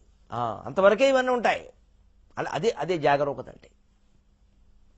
ఎందుకంటే నడమంత్రపు సిరి పట్టగానే 3 లక్షణాలు వస్తాయి మనుషులకి. శాస్త్రంలోనే చెప్పారు. కీటబుద్ధిర్మనుష్యేషు దేవతాబుద్ధిరాత్మని ప్రామాణ్య బుద్ధి స్తోత్రేషు నూతనాయా శ్రేయః ఫలం. ముందు ఎవరన్నా పొగుడుతూ ఉంటే అవన్నీ నిజమే అనుకుంటాడు. ప్రామాణ్య బుద్ధి స్తోత్రేషు. డబ్బున్న వాళ్ళ పొగుడుతున్నారని అనుకోడు, నిజం అనుకుంటాడు. నువ్వు మహాపండితుడు అంటే నిజం అనుకుంటాడు. మనకంటే ఊళ్ళో పండితులు చాలా మంది, వాళ్ళకంటే మనం ఎలా అవుతాం అనుకోండి. నిజమే, వాళ్ళకి పట్టిన యోగం నాకు పట్టింది, అంతే. వాళ్ళు నాకంటే కింద వాళ్ళు. ఇక వాళ్ళు వస్తే మాట్లాడు. ఇంకా వాళ్ళకి ఎప్పుడు ఫోన్ చేయడు, వాళ్ళు ఫోన్ చేస్తే పలకడు. కింద వాళ్ళు ఎవరో లేరని చెబుతూ ఉంటారు. వాళ్ళు మండిపోతుంది ఆ పండితుడికి. అంతేగా దేవతాబుద్ధిరాత్మని. పక్కన చేరిన శిష్యులు భక్తులు మీరు సాక్షాత్ దేవతండి, లేకపోతే మీకు ఈ యోగం ఎలా పడుతుందండి, అది ఇది అంటే కష్టపడి పనిచేసి ఆ యోగం పట్టిన వాడికంటే కష్టపడకుండా యోగం పట్టిన వాడు గొప్పవాడి కింద కనబడతాడు. ఇదే దరిద్రం దేశంలో. కష్టపడి సంపాదించుకున్న వాడికంటే కష్టపడకుండా పట్టినవాడు గొప్పవాడు ఎలా అవుతాడండి? మనకు ఆ దృష్టి ఉండబట్టే కష్టపడకుండానే డబ్బు సంపాదించాలి, కష్టపడకుండానే జ్ఞానం సంపాదించాలి, కష్టపడకుండానే దైవానుగ్రహం సంపాదించాలనే ధోరణి ఈ దేశంలో పెరిగిపోయింది. అందుకే బద్ధకస్తులు ఎక్కువయ్యారు. కష్టపడితే కానీ ఏదీ రాదు అనే ఆలోచన ఉంటే 150 రూపాయలు కూలి పని చేయకుండా కూలీళ్ళకి ఇస్తామండి పథకాలు పెట్టి 2 గంటల పనికి. ఇప్పుడు వ్యవసాయానికి కూలి పనులు దొరకడం లేదు, కూలి మనుషులు దొరకడం లేదు. కష్టపడకుండానే అన్నీ వచ్చేస్తాయనే మాటలు దైవానుగ్రహం పేరు మీద ప్రచారం చేస్తే దేశం మొత్తం బద్ధకస్తుల జాతి అయిపోదా? మన పురాణాల్లో ఉంది అలాగా. ఇలాంటి కథలు ఉన్నాయండి, ఎంత చక్కని కథలు ఇవి. మనసులో మర్చిపోలేదు జాగరూకత. అందుకే అనుకున్నాడు వెంటనే ఒక్కసారి ఎందుకో రాజస్థానానికి వెళ్ళాలనిపించింది. సాయంత్రం కబురు చేశారు. ఏదో అక్కడ ప్రసంగం చేయమని. వెళ్ళాడు. మంచి బరంపురం పట్టు బ్రహ్మాండంగా 7,000 రూపాయలు పట్టు పంచి మంచి పట్టు కండువా అన్ని వేసుకుని, పట్టు లాల్చి అన్ని వేసుకుని, మంచి కంకణాలు అప్పటికే ఉన్నాయిగా, కంకణాల రోజులు పోయాయి, కంకణాల రోజులు వచ్చాయి. పట్టుకుని వెళ్ళాడు. పెడుతుంటే విచిత్రంగా అతని మనస్సులో ఏమనిపించిందో తెలియదు. అప్పటికే రాత్రి 8 గంటల ప్రాంతం అయింది. ఆ సమయంలో రాజుగారి సభకేదో పిలిపించారు. ఇతను వెళ్ళడం ఆలస్యమైంది కొంచెం. అంత సమయంలో పిలవరు, 9 గంటలు కూడా అవుతుంది. కానీ వెళ్ళిపోతున్నాడు. ఎందుకంటే అడ్డు లేదని చెప్పాడుగా రాజు. వెళ్ళిపోతున్నాండి. రాజుగారి మందిరం లోపలికి దగ్గరికి వెళ్ళేసరికి విచిత్రంగా ఆ ద్వారం దగ్గర ఉన్న భటులకు వాళ్ళు ఎవరు ఏం చెప్పారో తెలియదు. వైకుంఠానికి సనక సనందనాథులు వస్తేనైనా అడ్డుకున్నారు కానీ ఈయన అడ్డుకోలేదండి. 2 బల్లాలు ఇలా తీసేశారు, లోపలికి వెళ్ళిపోయాడు. భట్టుగారు ఇదివరకు కొట్టి ప్రసాదం భట్టు, ఇప్పుడు పురుషోత్తం భట్టు. లోపలికి వెళ్ళిపోయాడు. అనేక మందిరాలు దాటుకుంటూ వెళ్ళిపోతున్నాడు. ఎక్కడ ఎవరో అడ్డు చెప్పట్లా. అతను ఏ పిశాచం ప్రవేశించిందో అతని మనస్సులో తెలియదు. ఇది ఐశ్వర్యాన్ని చెడగొట్టుకోవడానికో పోగొట్టుకోవడానికో తెలియట్లే. విచిత్రంగా ప్రవర్తిస్తున్నాడు. వెళ్ళిపోతున్నాడు లోపలికి. తిన్నగా రాణిగారు పడుకున్న మందిరంలో గడిపాడు. యోగం ఎంత పనైనా చేయిస్తుందండి. ఆశ్చర్యపోతున్నారు చూసిన వాళ్ళు కొంతమంది. వాళ్ళు తప్పకుండా భట్టుగారు రాజుగారికి ఆయన అంటే చాలా ఇష్టం, మీరెవరు అడ్డు చెప్పడానికి అంటారు. తప్పిశారు. అన్ని బలాలు తీసేశారు. అడ్డులు తొలగిపోయి, ఆటంకాలు తొలగిపోయి లోపలికి వెళ్ళిపోయాడు. విచిత్రంగా రాణి అప్పటికే 9 గంటలు కావస్తూ ఉండడం వల్ల ఆవిడకేదో పగలు కొన్ని వ్రతాలు నోములు కార్యక్రమాల్లోనూ అలసిపోయి ఉండడం వల్ల పడుకుని ఉంది మంచం మీద. వెళ్ళాడండి. విచిత్రంగా ఎవరికీ చెప్పకుండా, ఏమీ చేయకుండా, ఏం చేస్తున్నాడో తెలియకుండా భూతమో ప్రేతమో పిశాచమో ఆవేశించింది అన్నట్టుగా ఆ రాణిగారిని నా 2 చేతులతో పైకెత్తి ఇలా కౌగిలించుకున్నాడండి. ఎత్తుకుని ఆ కౌగిట్లోంచి ఆవిడని విడదీసి పక్క మంచం మీదకి ఇలా ఎత్తి పారేశాడండి మహారాణిని. ఎంత తప్పు, ఎంత నేరం, ఎంత ఘోరం. తనకాయ ఎగిలిపోయే వ్యవహారం కాదా. ఇప్పుడు ఐశ్వర్యం మొత్తం పోయి దరిద్రం పట్టద్దు. క్షణం, ఒక్క క్షణంలోనే కదా అన్ని తేడాలు. బుద్ధి పుట్టింది విచిత్రంగా. పడేశారండి. వెంటనే రాణి ఆశ్చర్యపోయి లేచి నిద్ర లేచి కిందకి దిగి ఎవడు వీడు. ఎందుకంటే అప్పటికి ఈయన్ని రాణి చూడలే, రాజు చూశాడు. కానీ నన్ను ఏం చేయడానికి వచ్చాడు, నన్ను కౌగులించుకోవడం వాడు, ఎత్తుకోవడం వాడు, ఇక్కడ పారేయడం వాడు, ఎవరుకుంటున్నాడు వీడు అని వెంటనే ఆవిడ నిలువుటద్దం దగ్గరికి వెళ్ళి, తాను అలంకరించుకున్నటువంటి నిలువుటద్దం దగ్గరికి వెళ్ళి అక్కడ సొరుగులో ఉన్న వజ్రాలు పొదిగిన కత్తి తీసి వీడిని చంపడానికి మీదకి వచ్చిందండి. వెంటనే రాజుగారు వచ్చాడు అక్కడికి. రాణి ఆగన్నాడు. ఎందుకంటే రాణిగారి మంచం కేసి చూస్తే 6 అడుగుల పొడుగు ఉండే తాచుపాము పందిర మీదకి ఎక్కి కిందికి దిగుతోంది రాణిగారిని కాటు వేయడానికి. దాని నుంచి, ఆ ప్రమాదం నుంచి పురుషోత్తం భట్టు రాణిగారిని రక్షించాడు. అది జరిగింది. అతని మనస్సులో అది ఎందుకు తోసిందో తెలియదు, ఎందుకు వచ్చాడో తెలియదు. విచిత్రం. రక్షించాడు. వెంటనే రాజుగారు చూసి, నా భార్యని కాపాడేవయ్యా, అందరిలాగా నేను బహుపత్ని వృతుడు కాదు నాయన, ఏకపత్ని వృతుడు రామచంద్రుడిలాగా నా భార్యని కాపాడేవయ్యా, బంగారు కొండ, ఇంకేం కావాలి, అదిగో తాచుపావం కరవబోతుంటే రాణి నిన్ను కాపాడాడు, ఎంత దుర్మార్గురాలు, వాణ్ణి చంపుతానంటావంటే రాణి కాళ్ళ మీద పడింది, రాజు కాళ్ళ మీద పడ్డాడు. ఇంకేం లోటండి. పురుషోత్తం భట్టు బ్రహ్మాండంగా భారత రత్న పురుషోత్తం భట్టు, పద్మ విభూషణ్ పురుషోత్తం భట్టు, పద్మశ్రీ పురుషోత్తం భట్టు. రాజుగారు పురస్కారాలు ఇచ్చాక సమస్త రాష్ట్రాలు ఇస్తాయి. నోబెల్ బహుమతి ఒకటే రాలా, ప్రపంచం అంతా తెలియదు. అదే మాత్రం అందరూ ఆశ్చర్యపోయారు. ఏమిటి, రాణిగారిని పాము గరుస్తుంది, అంతఃపురంలో పాము ఉందని ఈయనకెలా తెలిసింది? అప్పుడు అది రావడం ఏంటి, ఈయనలా చేయడం ఏంటి? ఏదో వ్యామోహంతో చేశాడో, ఒళ్ళు పొగరతో చేశాడో అనుకుంటున్నాం. ఇదా ప్రాణాలు కాపాడడం కోసమా? యోగం పడితే అలా ఉంటాయండి పనులు. ఎరగక చేసిన పని కూడా వేదాంతానికి వ్యాఖ్యానం అవుతుంది. ఎరగక చెప్పిన, తెలియక మాట్లాడిన మాట వేదాంతానికి వ్యాఖ్యానం అవుతుంది. అదే యోగం కలిసి రాలేదనుకోండి, ఎరగకుండా చేసిన పని ఎలక్ట్రిక్ షాక్ అవుతుంది. అంచేతన ఎప్పుడూ మనసులో దైవస్మరణ మానకూడదు. వాక్సిద్ధి ఉండాలంటే దైవస్మరణ మానకూడదు. శ్రాద్ధాలు, పెండాకుళ్ళు, తగలడ్డాలు, చచ్చిపోవడాలు లాంటి మాటలు నోటమట రాకూడదు. ఎప్పుడూ దైవస్మరణే. పట్టేసింది యోగం. అంతే. ఇంకా రాజుగారికి ప్రాణప్రదం అయిపోయాడు, రాణిగారికి పంచప్రాణాలు అయిపోయాడు. నా ప్రాణం కాపాడాడు, నా ప్రాణం కాపాడాడు. అక్కడే భవనం కట్టించి ఇచ్చారు. అసలు సంపదలన్నీ ఆయన ఇంట్లోనే ఉన్నాయి. రాజుగారు ఏం అడిగినా ఆయన అడిగి చేస్తున్నాడు. ప్రధానమంత్రి కంటే ఎక్కువైపోయాడు అక్కడ. సరే, ఆయన భార్య గర్భం ధరించింది, అవి ధరించదు, మరి బాగానే ఉన్న తర్వాత కార్యక్రమాలే ఉన్నాయి. అబ్బో, ఎక్కడో కాశ్మీర్ నుంచి కుంకుమ తెప్పించారు, ఎక్కడో ఇంకో చోట నుంచి గుగ్గిలని తెప్పించారు, ఇంకో చోట నుంచి మినపసున్నలు తెప్పించారు, ఇంకో నాగపూర్ నుంచి సంత్రాలు తెప్పించారు. అబ్బో, ఎక్కడో రకరకాల ప్రదేశాల నుంచి, అన్ని రకాల ప్రాంతాల నుంచి, పశ్చిమ గోదావరి జిల్లా, తూర్పు గోదావరి జిల్లా మోరి అని ఉంటుంది, పశ్చిమ గోదావరి తూర్పు గోదావరి సరిహద్దులు, అక్కడి నుంచి బెల్లం వేసిన జీడిపప్పు తెప్పించారు. అబ్బో, విజయనగరం నుంచి మామిడి తాండ్ర తెప్పించారు, ఆత్రేయపురం నుంచి పూతరేకులు తెప్పించారు, అన్నీ తెప్పించారు. ఇంకేమి జ్యోతిష్యులు వచ్చేశారు, లెక్కలు కట్టేశారు, కొడుకు పుడతాడు, కొడుకు పుడతాడు, కొడుకు పుడతాడు, కొడుకు పుడతాడు. అక్కడి నుంచి మామిడి తాండ్ర వచ్చింది, ఇక్కడి నుంచి ఏమో పూతరేకులు వచ్చాయి, ఇంకో చోట నుంచి జున్ను వచ్చింది, ఇంకో చోట నుంచి మిరపసొండలు వచ్చాయి, ఆవిడికి నొప్పులు వచ్చాయి. కొడుకు పుట్టకుండా కూతురు పుట్టినందుకు జ్యోతిష్యులకు ఉద్వాసన కూడా వచ్చింది. కూతురు పుట్టింది. ఏమిటో అనుకున్నారు, లక్ష్మీదేవి స్వయంగా పుట్టిందని సర్దేసుకుంటారు. జ్యోతిష్యులు ఏమిటంటే ఒక్కటి కొంచెం ఒక గడి తేడా వచ్చిందండి, తర్వాత కొడుకు ఖాయమన్నారు. ఆశ్చర్యం, ముగ్గురు కూతుళ్ళే పుట్టారు. లక్ష్మీ సరస్వతి పార్వతిలాగా ఆ పేర్లే పెట్టుంటారు. కానీ ఈ పురుషోత్తం భట్టు ఎప్పుడు ప్రతి పరిణామం జరుగుతున్నప్పుడు, కొడుకు పుట్టినా, కూతురు పుట్టినా, గర్భం ధరించిన, రాజుగారు వచ్చి పొగిడినా, బంధువులు వస్తున్నా, ఇంటి నిండా ధాన్యాలు ధనాలు పోగవుతున్నా, లక్ష్మీవారం సాయంత్రం 5:30 చచ్చారా ఉన్నారా మేడ నుంచి దిగుతూ ఇదే దృష్టిలో పెట్టుకున్నాడు. ఎందుకంటే ఐశ్వర్యం వెళ్ళిపోవడమే అతనికి కావాలి, ప్రశాంత జీవనం లేదు. ఇది జ్ఞానాన్ని ఎవరు ఉన్న జ్ఞానాన్ని మింగేస్తుంది. నిజమైన జ్ఞానం అంటే ఈ పురుషోత్తం భట్టే. పురుషోత్తమ ప్రాప్తి యోగానికి ఉదాహరణ ఎక్కడా నేను వెతుకుతుంటే నాకు సాక్షి వ్యాసాలు దొరికింది పురుషోత్తమ భట్టు కథ. ఆశ్చర్యంగా ఇంత ఐశ్వర్యంతో ఉన్నాడు. ఒక్కరోజు సరిగ్గా ఇతను ఉయ్యాల బల్ల మీద బంగారపు గొలుసులతో ఉన్నటువంటి వెండి చెక్క ఉయ్యాల మీద ఇతను ఊగుతూ ఉంటే ఆ రోజు లక్ష్మీవారం. అప్పటికి సాయంత్రం అయింది, సూర్యాస్తమయం అవుతోంది, భార్య మేడమెట్లు మించి దిగుతోంది, దాసీలను పట్టుకుని ఎక్కడ చచ్చారా అందరూ, ఐశ్వర్యం అంతా పోయి దరిద్రం పట్టిందా, ఒక్కళ్ళు పలకనే అనంది. ఆ మాట వినపడింది. వెంటనే వెళ్ళాడు ఆశ్చర్యకరంగా. ఇంట్లో ఉన్న లక్ష్మీదేవి దగ్గరికి, విగ్రహం దగ్గరికి వెళ్ళాడు. అమ్మా సంతోషం తల్లి, శాంతాకారం, నన్ను విడిచిపెట్టి వెళ్ళిపోతున్నావు, నాకు అదే కావాలి, నాకు అదే కావాలి, నాకు అదే కావాలి, ఇంకొద్దు, నన్ను విడిచిపెట్టి వెళ్ళిపోతున్నావు, నీకు నమస్కారం అమ్మా అని లక్ష్మీదేవి కృతజ్ఞతాపూర్వకంగా నమస్కారం పెట్టాడు. భార్య దగ్గరికి వెళ్ళాడు, చెయ్యెట్టుకుని బరబర లాక్కొచ్చాడు.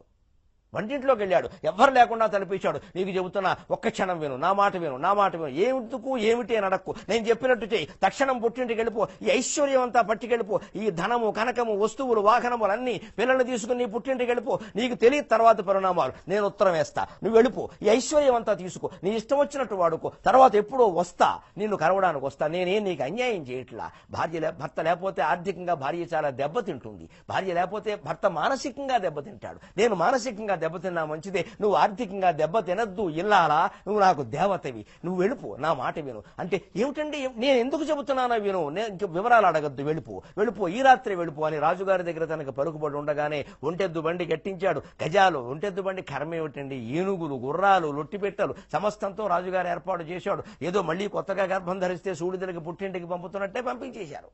బ్రహ్మాండమైన వైభవాలతో ధనకనక వస్తువాహనాలన్నీ అత్తారింటికి వెళ్ళిపోయినాయి. ఒక్కడే ఉన్నాడు. 2 రోజులైంది. ఎప్పుడు వేటకెళ్ళినా పురుషోత్తం భట్టును కూడా తీసుకెళ్లడం రాజుగారికి అలవాటు. రాజుగారు కూడా రమ్మన్నాడు. ఈయన మనస్సులో నమోస్తు దేవ్యై భృగునందనాయై నమోస్తు అనుకుంటూ లక్ష్మీ కనకధారాస్తవం చదువుకుంటూ పరమేశ్వరుని మరిచిపోకుండా నాగేంద్రకారాయ త్రిలోచనాయ, ఐశ్వర్యం వెళ్ళిపోయింది, ఇక జ్ఞానం ఇవ్వవలసిన వాడు నువ్వు పరమేశ్వర, నాగేంద్రకారాయ త్రిలోచనాయ భస్మాంగరాగాయ మహేశ్వరాయ నిత్యాయ శుద్ధాయ దిగంబరాయ తస్మై నకారాయ నమః శివాయ, తస్మై మకారాయ నమః శివాయ, తస్మై శికారాయ నమః శివాయ, తస్మై వకారాయ నమః శివాయ, తస్మై యకారాయ నమః శివాయ అని శివస్తోత్రాన్ని మానకుండా జ్ఞానం మాత్రమే కోరుకుంటూ రాజుగారి వెంట అడవులకు వెళ్ళాడు వేట నిమిత్తం. వేట జరిగింది. ఓ అడవి పందిని వేటాడుతున్నాడు. రాజుగారు దూరం వెళ్లాల్సి వచ్చింది. అడవి పందిని తరువుకుంటూ వెళ్ళిపోయాడు. ఈయన కూడా వెళ్ళక తప్పలేదు.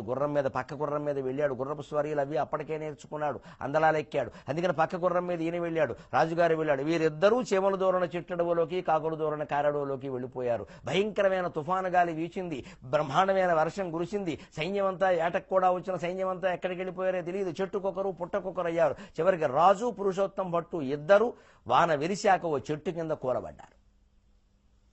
వాన నుంచి రక్షించుకోవడం కోసం ఓ చెట్టు కింద నిలబడ్డారు. అప్పటికి వాన వెలిసింది. ఇంకా సైనికులు ఎవరూ రావట్లా. అక్కడ రాజు నిద్రపోతున్నాడు, గాఢ నిద్రలో ఉన్నాడు. ఆయనకి అలసట వచ్చి నిద్ర పట్టేసింది. పురుషోత్తం భట్టు అలాగే గాఢ నిద్రలో ఉండగా రాజుగారిని లేపడం భావ్యం కాదని వాన వెలిసినా సరే చూస్తున్నాడు. ఈలోగా విచిత్రంగా వారు పడుకున్నది ఒక చింత చెట్టు కావడం వల్ల ఆ పైన ఉండేటువంటి ఒక కాకి ఆ రాజుగారి మెడ మీద రెట్టేసింది. రాజుగారి మెడ మీద కాకి రెట్టేసింది. అది 2-3 రెట్లేసిందేమో, అలా వ్యాపించేసింది. చూడలేకపోయాడు. ఎంతైనా బ్రాహ్మడు అశౌచానికి తట్టుకోలేడు. చూసి చీచి రాజుగారి మెడ మీద రెట్టేమిటి, తీసేద్దాం అని కుడి చేయి చాపాడు. ఇంత బ్రాహ్మణుని కుడి చేత్తో రెట్ట తీయడం దరిద్రం అని ఎడం చేయి చాపా. అస్సలు చేత్తో ముట్టుకోవడమే దరిద్రం. ఇది ఎలా చేద్దాం గట్టిగా ఏదన్నా ఇలా రాగితే ఏ చేత్తోనో తీయడానికి వీల్లేదు. ఈయనకి మెలకు రాకుండా ఏదో చెయ్యాలి, పాపం అలసిపోయి పడుకున్నాడు అని. పోన్లే రెట్ట వేస్తే ఏం పోయింది, కాసేపు అయ్యాక తెలుసుకుంటాడు ఏముంది, దానికోసం నన్నేమన్నా చంపేస్తాడా, రెట్ట వెయ్యదా, ఈయన రాజు అని పెట్టకేమైనా తెలుసా అని అలా ఆలోచన ఊరుకోకుండా అశౌచానికి ఎప్పుడూ పాల్పడిన మనిషి కాకపోవడం వల్ల కాస్త ఇంట్లో చేదస్థ ప్రక్రియ అలవాటు కావడం వల్ల అతీసియాలి అసహ్యంగా ఉంది అని చూస్తూనండి. ఏమీ సాధనం దొరక్క చివరికి రాజుగారి ఒడ్లో ఉండే కత్తి మీదకి వెళ్ళింది ఈయన దృష్టి. కర్మ గారిపోవడం అంటే ఇదే. మెడ మీద రెట్ట తీయడానికి బాకు కనపడిందండి, పచ్చల పిడి బాకు అని. దాని మీదకి పోయింది ఈయన దృష్టి. టక్కుమని ఆ బాకు తీశాడు, రాజుగారి మెడ మీద పెట్టి దాన్ని ఎలా అంటున్నాడు. అంతే ఆయనకి మెలకు వచ్చింది. దుర్మార్గుడా, నన్ను చంపేద్దామని చూస్తున్నాం అన్నాడు. కేకలెట్టాడు. ఎక్కడి నుంచి వచ్చారో తెలియదు, బల వచ్చేశారు సైనికులు. వెంటనే బంధించి పారేశారు. రాజుగారి మీద హత్యా ప్రయత్నం చేశాడన్నారు. ఇంత నమ్మిన వాడిని ఇలా అన్నారు. వెంటనే ఆయన అనుకున్నాడు ఆశ్చర్యకరంగా మనస్సు, ఎందుకు ఇలా చేశావన్నాడు. ఏం మాట్లాడలేదు, నమఃశివాయ అనే స్మరణ తప్పితే ఏం మాట్లాడడం లేదు. ఓ నవ్వు మాత్రం నవ్వుతున్నాడండి. చంపేసి హత్యా ప్రయత్నం చేసి పైగా నవ్వుతున్నావన్నారు. మళ్ళీ నవ్వుతున్నాడు, మళ్ళీ నమఃశివాయ అంటున్నాడు. ఏం మాట్లాడడం. ఎందుకు అతనికి నవ్వు అంటే, ఇంత ప్రమాదకరమైన పనిని నేను రాణిగారు అంతఃపురంలోకి వెళ్లి చేస్తే ఆ పరిణామం నాకు అనుకూలంగా మారింది. ఆవిడని ఎత్తుకుని కౌగులించుకున్నంత పనిచేసి ఎత్తి కొదేసి పక్క మంచం మీద పడేస్తే టక్కమని అక్కడ పాము ప్రత్యక్షమై రాణిగారిని పాము కాటు నుంచి కాపాడినటువంటి పుణ్యాత్ముడిగా నాకు గౌరవం దక్కింది. ఇప్పుడు నిజంగా ఈయన్ని కాపాడదామన్న ప్రయత్నం, ఈయన గౌరవాన్ని కాపాడదామన్న ప్రయత్నంతో కత్తితోటి కాకిరెట్ట తొలగించేటువంటి ప్రయత్నం చేసి ఇది నా పీక మీదకి వచ్చింది. ఏమిటిది, విలాసం అంటే ఇదే కదా, దైవ విలాసం అంటే అన్నాడు. అని రెండు పరిణామాలని సమానంగా తీసుకుని ఏం మాట్లాడలా తీసుకెళ్లి చెరసాల్లో బారేశారు. విచారణ జరుగుతూనే ఉంది. చెరసాల్లో ఎప్పుడూ ఒక్కటే పద్యం, అదే బలిజేపల్లి వారి పద్యం పాడుకుంటూ ఉండేవాడు మహానుభావుడు. తిరమై సంపదలెల్ల వెంటనొక రీతిన్ సాగిరావు, తిరమై సంపదలెల్ల వెంటనొక రీతిన్ సాగిరావు, ఏరికి ఏసరికి ఏ పాటు విధించనో విధి అవశ్య ప్రాప్యమో, ఏరికేసరికే పాటు విధించనో విధి అవశ్య ప్రాప్యము, అద్దానినెవరు దప్పించెదరో, ఉన్నవాడనని గర్వం వేరికింగాదు, కింకరుడే రాజగు రాజు కింకరుడగున్, కింకరుడే రాజగు రాజు కింకరుడగున్, కాలానుకూలంబుగన్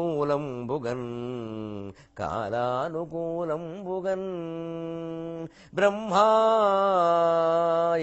నలలాట పట్టలిఖితో బ్రహ్మాండ భాండోదరే, బ్రహ్మాయేన కులాయవన్నియమితో బ్రహ్మాయేన కులాలవన్నియమితో బ్రహ్మాండ భాండోదరే, విష్ణుర్యేన దశావతారగగనే క్షిప్తో మహాసంకటే, విష్ణుర్యేన దశావతారగగనే క్షిప్తో మహాసంకటే, రుద్రో ఏన కపాలపాణిపుటకే భిక్షాటనం స్వీకృతే, రుద్రో ఏన కపాలపాణిపుటకే భిక్షాటనం కుర్వతే, సూర్యో భ్రామ్యతి నిత్యమేవ గగనే, సూర్యో భ్రామ్యతి నిత్యమేవ గగనే, తస్మై నమః కర్మణే, తస్మై నమః కర్మణే.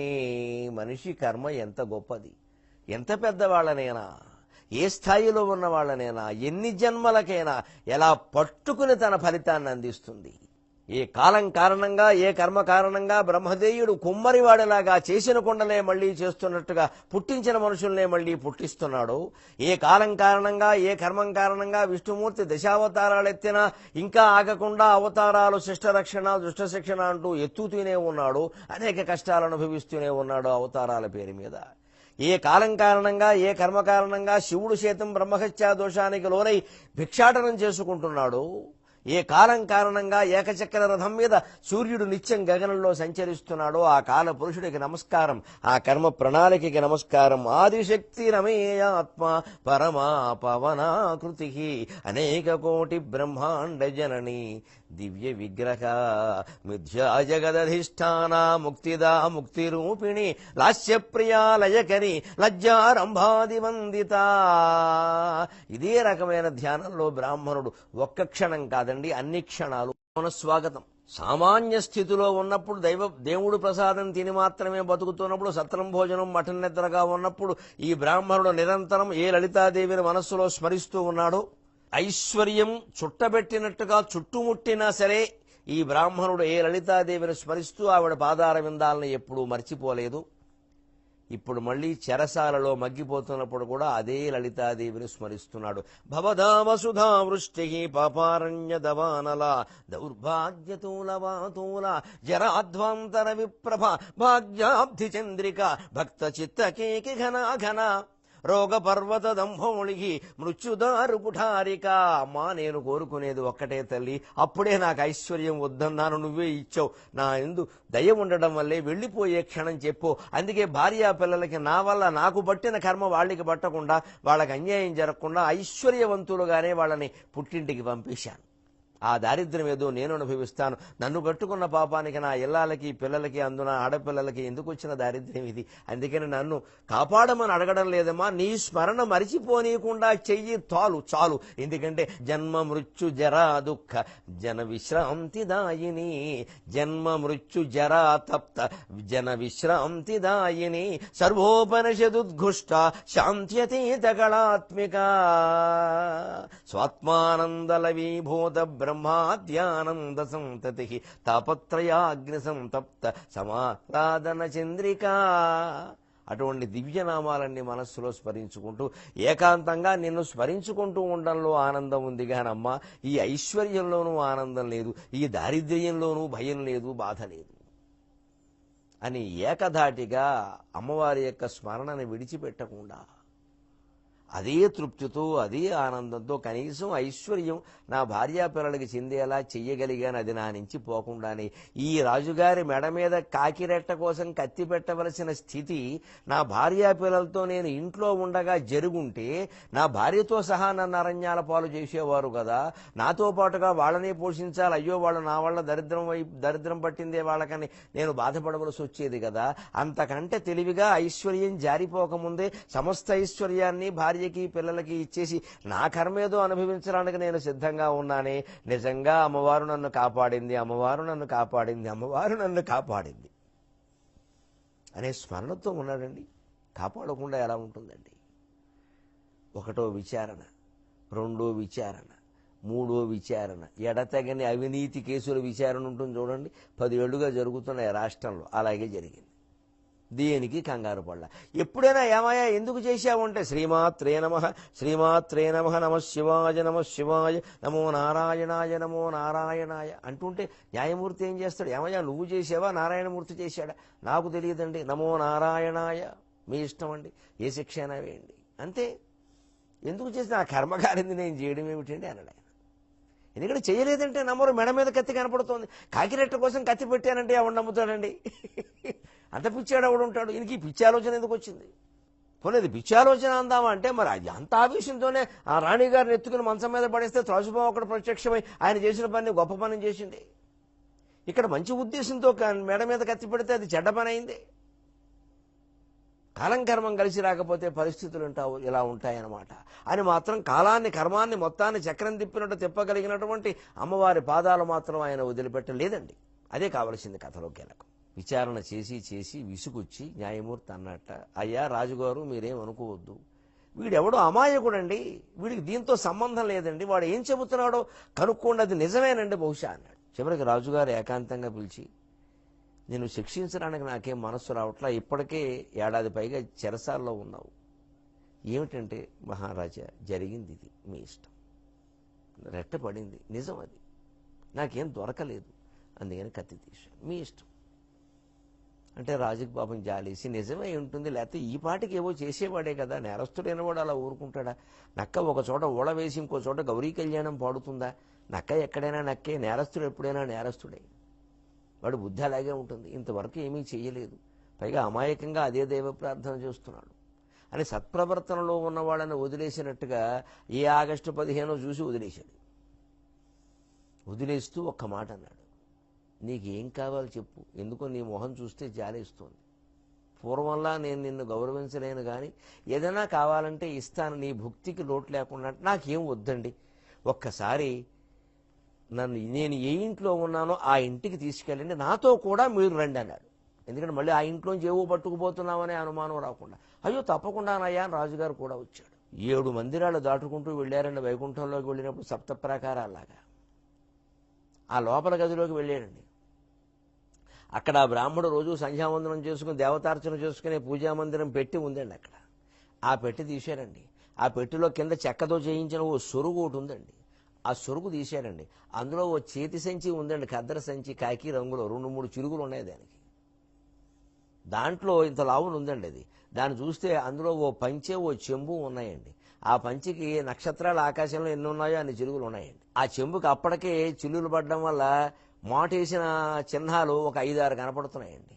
ఆ మాటేసిన చెంబును మాసిపోయిన బట్ట తీసుకుని, అయ్యా నా ఆస్తిదే, నేను పూర్వం ఇలాగే ఉండేవాడిని, ఇలా ఉన్నప్పుడు నేను పరమానందంగా ఉన్నాను, పొద్దున్నే లేచాను, వేపలతో మొహం కడుక్కున్నాను, చెరువులో స్నానం చేశాను, కట్టుకున్న బట్ట తడిపాను కాబట్టి ఆరేసాను, ఇంకో బట్ట కట్టుకున్నాను, ఆ బట్ట ఆరేసాక ఆ బట్ట ఇందులో పెట్టుకున్నాను, తర్వాత ఏదో గుళ్ళోకి వెళ్ళాను, దైవ దర్శనం చేసుకున్నాను, 11 గంటల వరకు విష్ణు సహస్రం, లలితా సహస్రం చదువుకున్నాను, వాళ్ళేదో దద్దోజనమో చక్కెర పొంగలో పెట్టారు, ఎంత పెడితే అంతే అని తిన్నాను, అరుగు మీద పడుకున్నాను, ఎప్పుడూ హైగా మంచి కాలంలో వచ్చేవి, సాయంత్రం లేచేవాడిని, ఏమీ ఆశించేవాడిని కాదు, ఎవరన్నా వచ్చి అడిగితే 2 ముక్కలు చెప్పేవాడిని, లేకపోతే అది కూడా చెప్పలేదు, నా ఇష్టదైవాన్ని మనస్సులో స్మరించుకుంటూ శ్రీమాత్రే నమః అనుకుంటూ కూర్చున్నాను. నేను రాత్రి అయ్యేసరికి ఏదో కాస్త ఎక్కడో అక్కడ ఒక గ్లాసులు పాలు ఎవరో ఒకరు ఆ గుళ్ళో వాళ్ళే పూజారి గారు పట్టుకొచ్చి, ఏవో దేవుడికి నైవేద్యం పెట్టిన పాలయ్యా తాగవయ్యా అనేవారు, ఆ పాలు తాగి పడుకునేవాడిని అండి.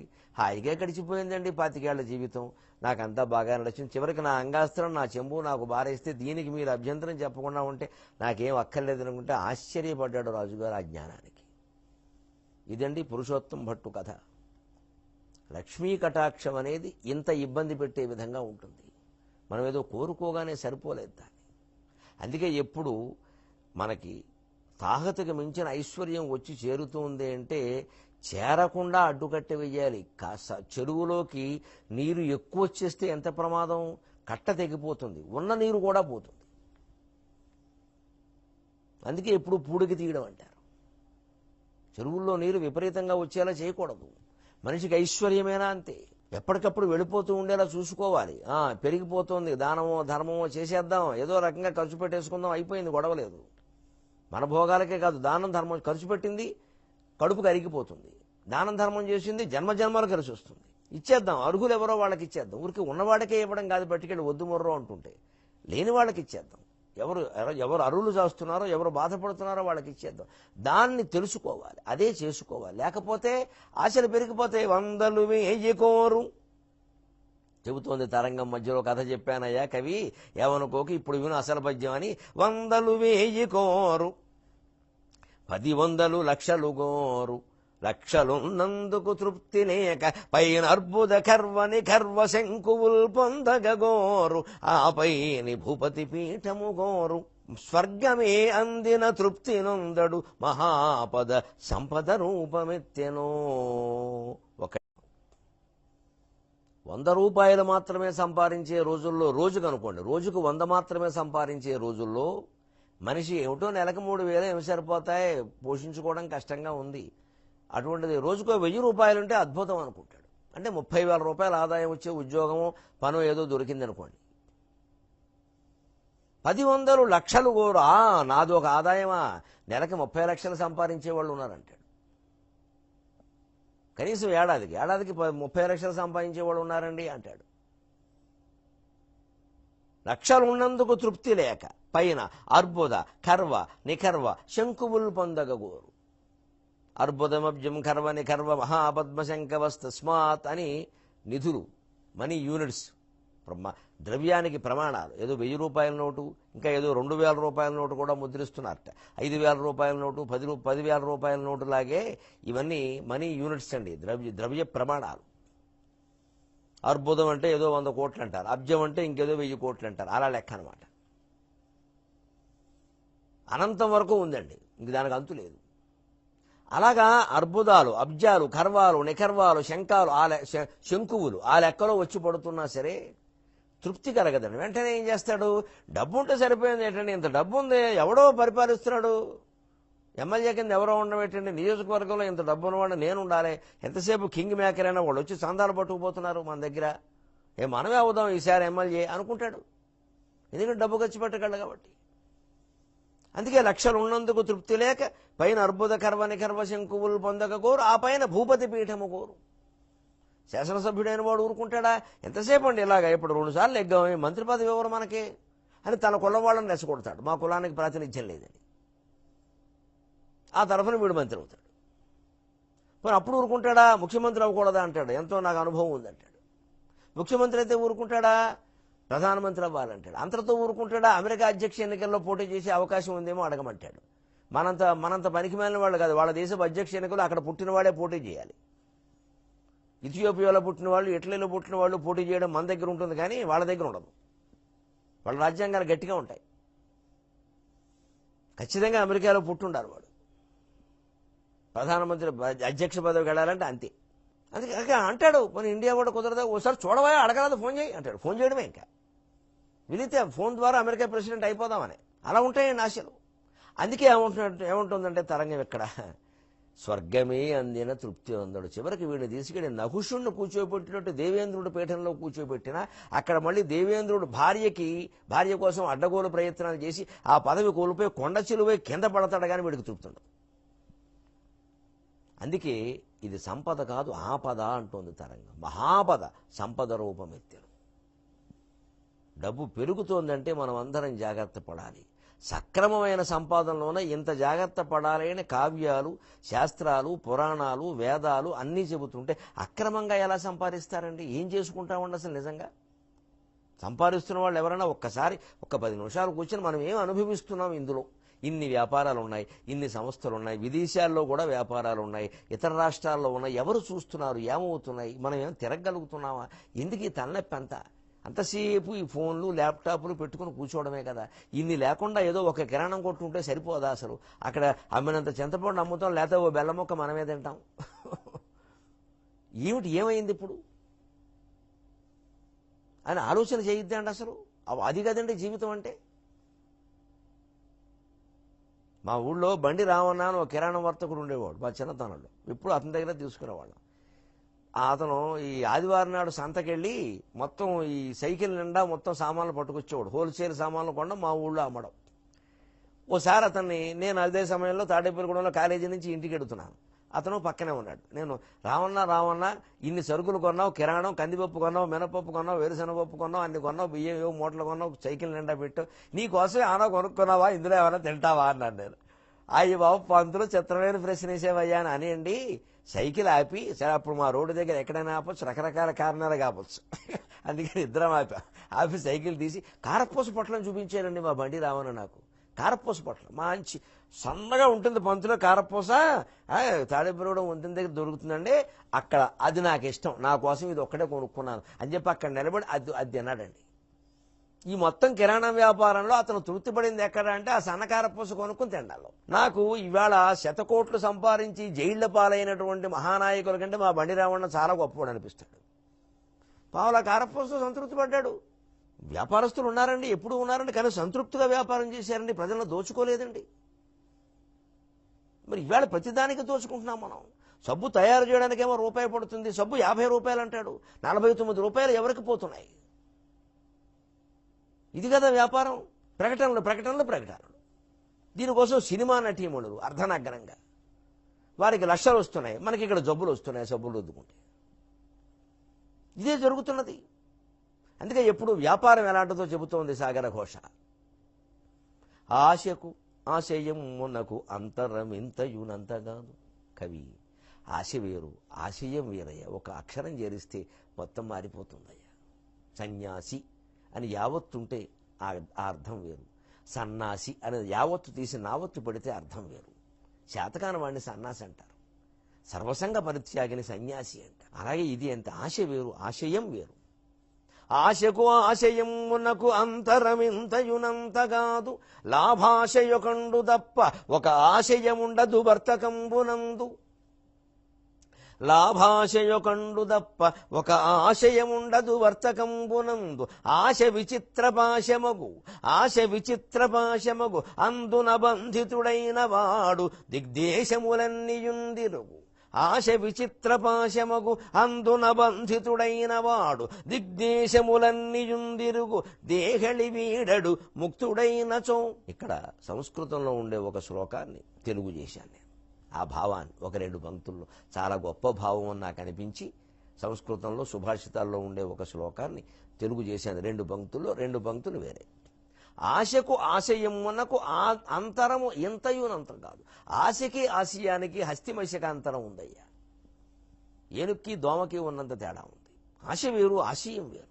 ఆశయం ఏనుగు లాంటిది, ఉన్నతంగా ఉంటుంది. ఆశయం ఉందో అదో కాసేపు కుట్టి రక్తం తాగే దోమ.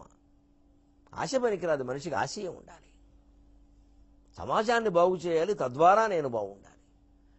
నేను బాగుంటే సమాజం అంతా బాగున్నట్టే అనుకోకూడదు. సమాజం అంతా బాగున్నట్టేనే నేను బాగున్నట్టు. అందుకే చొక్కా తొడుక్కుందు కూడా వ్యతిరేకించాడు మహానుభావుడు, మన జాతీయ నాయకుడు గాంధీ, జాతిపిత. నా దేశంలో ఎంతోమందికి చొక్కాలు లేవన్నాడు. మనం ఒంటి మీద బట్టలు కూడా హరించేసే విధంగా వ్యాపారాలు చేస్తున్నాం.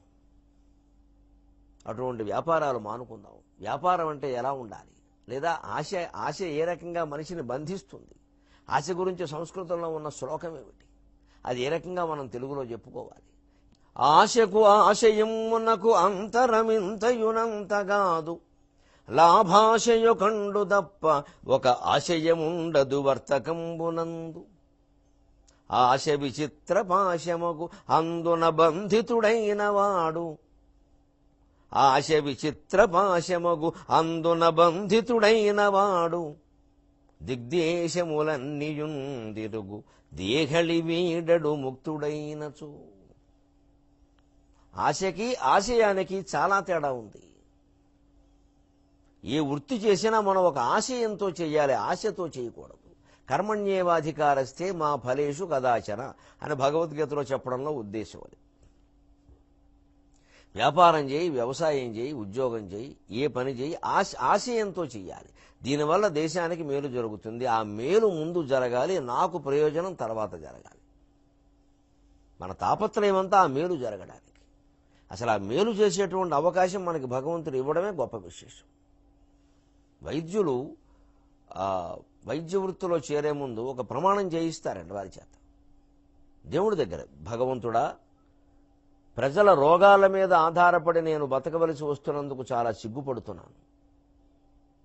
కానీ వారిని రోగం నుంచి బయటపడేటువంటి శక్తి నాలో ప్రసరింపజేసినందుకు నేను నీకు కృతజ్ఞతలు చెల్లించుకుంటున్నాను. ఎప్పుడూ నా వృత్తి వ్యాపారంగా మారకుండా, నా మనస్సు పక్కదారి పట్టకుండా నువ్వే నన్ను కాపాడు అని ఉంటుందండి.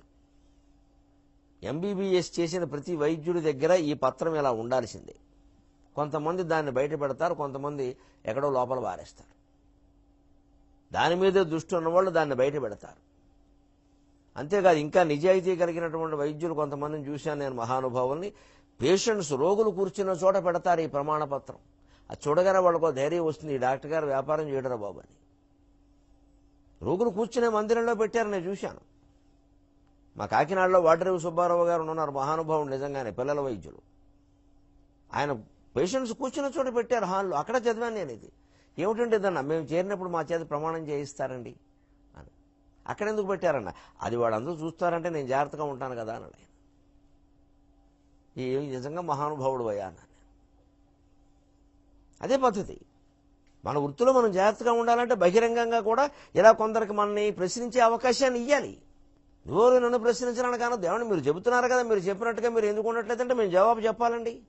అన్నీ చేయలేకపోవచ్చు, కొంతైనా అంచనాలకు అందాలుగా. చెప్పేది ఒకటే, చేసేది ఒకటైతే పూర్తిగా ఆ నిరాడంబర జీవనము, ఆ ఆశారాహిత్యము నాలో కనపడుతున్నట్టుగా మీకు అనిపించాలి. కనపడే విధంగా నేను ఉండాలి, నా ధర్మం అది. అలాగే నేను గొచ్చుకొట్ట పెట్టుకోమని ఎవరు చెప్పడం లేదు. ఇంకో కంకణాలు వేసుకున్నాం, ఇచ్చినవే వేసుకున్నాం, అక్రమంగా ఏమి సంపాదించలేదు, ఎవరు ఇవ్వాలని అనుకోవడం లేదు. పాండిత్యానికి గౌరవంగా వేస్తారు, సంతోషం. మేము ఇచ్చేవాళ్ళకి మేము ఇచ్చేస్తూ ఉంటాం. నాకు అది నియమమే. నా ఆదాయంలో ఖచ్చితంగా 20% వెళ్ళిపోవలసిందే నాకు నియమం. 4వ వంతు, 20 కూడా కాదు, 4వ వంతు ధర్మశాస్త్రం చెప్పిన ప్రకారం నెలకి నాకు వచ్చేటువంటి ఆదాయంలో 4వ వంతు దాన ధర్మాలకు వెళ్ళిపోవలసిందే. బహిరంగంగా చెబుతున్నందుకు మన్నించండి. చెప్పేది మేము కూడా చేస్తున్నామనే నమ్మకం మీకు కలిగించడం కోసం చెబుతున్నా. మోసం చేయడం నాకు నచ్చదు. ఖచ్చితంగా నా ఆదాయం నాకు తెలుసు, నెలకి లెక్క ఎంతో. అందులో పావలా 4వ వంతు వెళ్ళిపోవలసిందే. చెప్పి కొన్ని చెప్పక కొన్ని వెళ్ళిపోతాయి, మిగిలిందే మన దగ్గర ఉంటుంది చాలు. కాబట్టి ఏం భగవంతుడి దేవాలు ఏం లోటు లేదు, వద్దన్నా వస్తుంది. కొన్ని చోట్ల నాకు వద్దండి బాబు, ఎక్కువ ఇచ్చి నన్ను పాడు చేయకండి అంటున్నాను నేను. వాళ్ళు ఆశ్చర్యపోతున్నారు. వద్దండి చాలండి, నాకు ఎక్కువ ఇచ్చారు, వద్దు, నన్ను నా పిల్లల్ని పాడు చేయకండి. అలాగైతేనే ఉండగలమండి. మనం గడవాలి. నిజం, నేను దేని మీద ఆధారపడి బతుకుతున్నాను. నాకు ఉద్యోగం, ప్రైవేట్ ఉద్యోగం మానేసి కూడా 10 ఏళ్ళు అయింది. ఆధారపడి బతుకుతున్నాం, మనకు కావాలి. కానీ ఎంతవరకు ఓ పరిమితి ఉంటుంది. అంతగా ఆదాయం పెరుగుతుంది, కార్యక్రమాలే తగ్గించేసుకుంటాం, చేసేవి కొన్ని మానేస్తాం, సుఖంగా విశ్రాంతి తీసుకుంటాం, మౌనం ధ్యానం హాయిగా జపం చేసుకుంటాం. దానివల్ల ఎంత జ్ఞానం పెరుగుతుంది, ఎంత సమాధి నిష్ట పెరుగుతుంది, ఎంత తపశ్శక్తి పెరుగుతుంది. అసలు ఆ మౌనం ధ్యానం ద్వారా దానివల్లనే ఎక్కువగా చేయగలుగుతామనే దృష్టి ఈ మధ్య నాకు బాగా కలుగుతోంది. ఈ ఊరికి ఈ మాట్లాడడం కంటే మౌనం ధ్యానం వల్లనే సమాజానికి ఎక్కువ సేవ చేయగలుగుతామేమో అనిపిస్తోంది నిజంగా కొన్ని గ్రంథాలు చదువుతుంటే. రమణ మహర్షి ఎవరితో మాట్లాడారు, ఎంత సేవ జరిగింది ఆయన వల్ల. ఆయన మీద వచ్చే కొన్ని 100 గ్రంథాలు ఆయన మాట్లాడకుండానే. ఆ స్థితికి ఎప్పటికైనా చేరుకోవాలి కదా. ఈ జీవితం ముగిసిపోతే ఎప్పుడు చేరుకుంటాం? మళ్ళీ ఈ జన్మ వస్తుందో రాదో, ఇంత విలువైన జన్మ. ప్రతి ఒక్కరు మీరు ఆలోచిద్దామండి. ముఖ్యంగా వైద్య వృత్తిలో, విద్యా వృత్తిలో ఉన్నవాళ్ళు, వ్యాపారాల్లో ఉన్నవాళ్ళు. ఎందుకంటే ఈ ఆశకు అంతం లేదు. వర్తకంలో ఎప్పుడు లాభాశ తప్పితే ఆశయం ఉండదు. లాభం రావడమే లాభం రావడం. ఎలా చేస్తే లాభం వస్తుంది, ఎలా చేస్తే లాభం వస్తుంది. అనేక రకాల కల్తీలు కల్పిస్తున్నారు. పోనీ లాభం సంపాదించుకోవచ్చు, సరుకు నిజాయితీగా ఇవ్వాలా వద్దా, దేంట్లో ఏది కలుపుతారో తెలియదు. దేవుడి దగ్గర దీపం పెట్టడానికి ఖచ్చితంగా దీపం పెట్టాలనే నమ్మకం జనంలో పెరుగుతుంది. అంటే ఆ దీపారాధనకు అమ్మేటువంటి నూనె ఎంత పవిత్రంగా ఉండాలి. ఎలాగో ప్రజలు కొంటున్నారు కదా, అందులో రకరకాలు కల్పిస్తున్నారు. ఆవునేత్తో దీపం పెడితే పుణ్యము అని కొంతమంది చెబుతుంటే ఆవునేతిలో కల్తీ చేసేస్తున్నారు. విజయవాడలో వాళ్ళని నిర్బంధించారు, ఆవునేతిలో కల్తీ చేసిన వాళ్ళని. ఎందుకు జరిగిందండి? మరి అందరూ మళ్ళీ బొట్లు పెడతారు భక్తులు. కార్తీక మాసం అంతా గుళ్ళల్లోనే ఉంటారు, ఆ నెయ్యి అక్కడే అమ్ముతారు, అది కల్తీ. మనం ఎలా తీసుకుంటున్నాం దేవుణ్ణి? అసలు దేవుడు అంటే మనం చేసిన పాపాలన్నీ పోగొట్టేవాడు, అంతే. పాపం చేయకుండా చూసేవాడు కాదా? ఈ దైవ జ్ఞానం, ఈ ఆధ్యాత్మికత, ఈ భక్తి జ్ఞాన వైరాగ్యాలు అసలు పాపం చేయకుండానే మనం చూడాలిగా. అది అలా ఎందుకు జరగడంలా? పాపం పోవడానికి దీని ఒక మినహాయింపుగా హాయిగా లైసెన్సులో తీసుకుంటే అలాగా. అందుకే ఆశ ఎలాంటిదంటే, సంస్కృతంలో శ్లోకం ఉంది, ఆశానామ మనుష్యాణం కాచిద్ ఆశ్చర్య శృంఖల యయా బద్ధా ప్రధావంతి ముక్తాస్తిష్టంతి పంగువతు. ఆశ అనేది కూడా ఒక బంధం, ఒక సంఖ్యల. అంటే అందరం అంగీకరిస్తాం, నిజమేనండి. ఆశాపాశం అంటారండి అంటాం మనం. ఆ నిజమే, పాశమే. కానీ పాశం అంటే తాడు కదా, పోనీ సంఖ్యల. ఏం చేస్తుంది?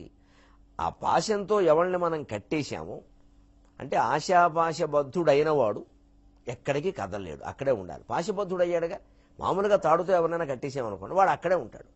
ఆ కట్లు విప్పితే వాడు స్వేచ్ఛగా తిరగలుగుతాడు. కానీ ఆశ అనే తాటితోటి బంధితుడైన వాడు ఎలా ఉంటాడు అంటే, వాడు దేశాలన్నీ తిరుగుతాడు ఆశను తీర్చుకోవడానికి.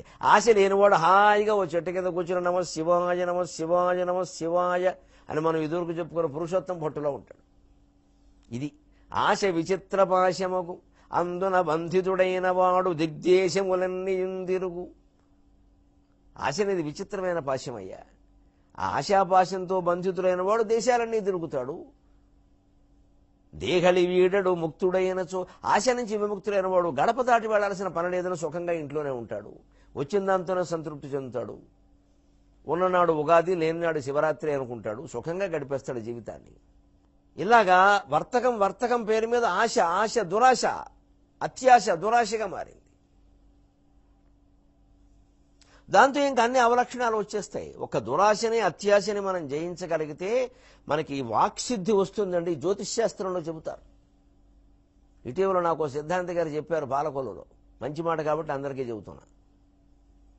వాక్సిద్ధి, మనం అన్నది అవ్వాలి అంటే, ఆ సిద్ధి పొందాలి అంటే, ముఖ్యంగా జాతకాలు చెప్పేవారు, ముహూర్తాలు పెట్టేవారు, పురోహితులు, అర్చకులు ఈ మాట జాగ్రత్తగా పాటిస్తే చాలా బాగుంటుంది. వారు అన్నది అవుతుంది. వాక్సిద్ధి ఎలా వస్తుంది? సత్యదాన సత్య సౌచ దయాయుక్త సత్య సౌచ దయాయుక్త దేవతోపాసకశ్చయః సత్య సౌచ దయాయుక్త దేవతోపాసకశ్చయః అత్యాశావర్జితస్తస్య వాక్సిద్ధిర్భవతి ధ్రువం అంట. ముందు సత్యవాక్యానికి కట్టుబడి ఉండాలి. వేదం చదువుకున్నాం, శాస్త్రం చదువుకున్నాం, పురాణాలు చెబుతున్నాం, ప్రవచనాలు చెబుతున్నాం, అర్చకత్వం చేస్తున్నాం, పౌరోహిత్యం చేస్తున్నాం, జాతకాలు చెబుతున్నాం, ముహూర్తాలు పెడుతున్నాం అంటే అన్న మాటకి కట్టుబడి ఉండాలి. అబద్ధాలు చెప్పద్దు. కొంచెం మరి జాతకాల్లో మరి కష్టాలు ఉంటాయండి, అలాగే చెబితే వాళ్ళు గుండెలు పగిలిపోతే దానికి కూడా శాస్త్రంలోనే చెప్పారు. మహత్ కష్టాన్ని కించిత్ కష్టంగా చెప్పమన్నారు. అంటే కాలు విరిగిపోయేలా ఉంటే బాబు బయటికి వెళ్ళకు, ప్రయాణాలు జాగ్రత్త అని చెప్పాలి. కాలు విరిగిపోతుందని చెప్పకూడదు, ముందు వీడి గుండె పగిలిపోతుంది. ఏదో వాడు 50 ఏళ్లకు మించి బతికే అవకాశం లేదు అంటే అయ్యా మీరు కొంచెం 50 ఏళ్ల తర్వాత ఆయుష్ హోమం చేయించుకుంటే మీ జీవితం బాగుంటుందని చెప్పాలి. తర్వాత ఏమైనా అంతవరకు ఈ చెప్పిన వాడు ఉంటాడో ఉండడో గొడవలేదు, అలా చెప్పాలి. కానీ మీ జీవితం బ్రహ్మాండంగా ఉందండి, ఒక్క వెలుగుతారు, 50 ఏట టాప్ అంటే ఈ ముందే టాప్ అయిపోతాడు.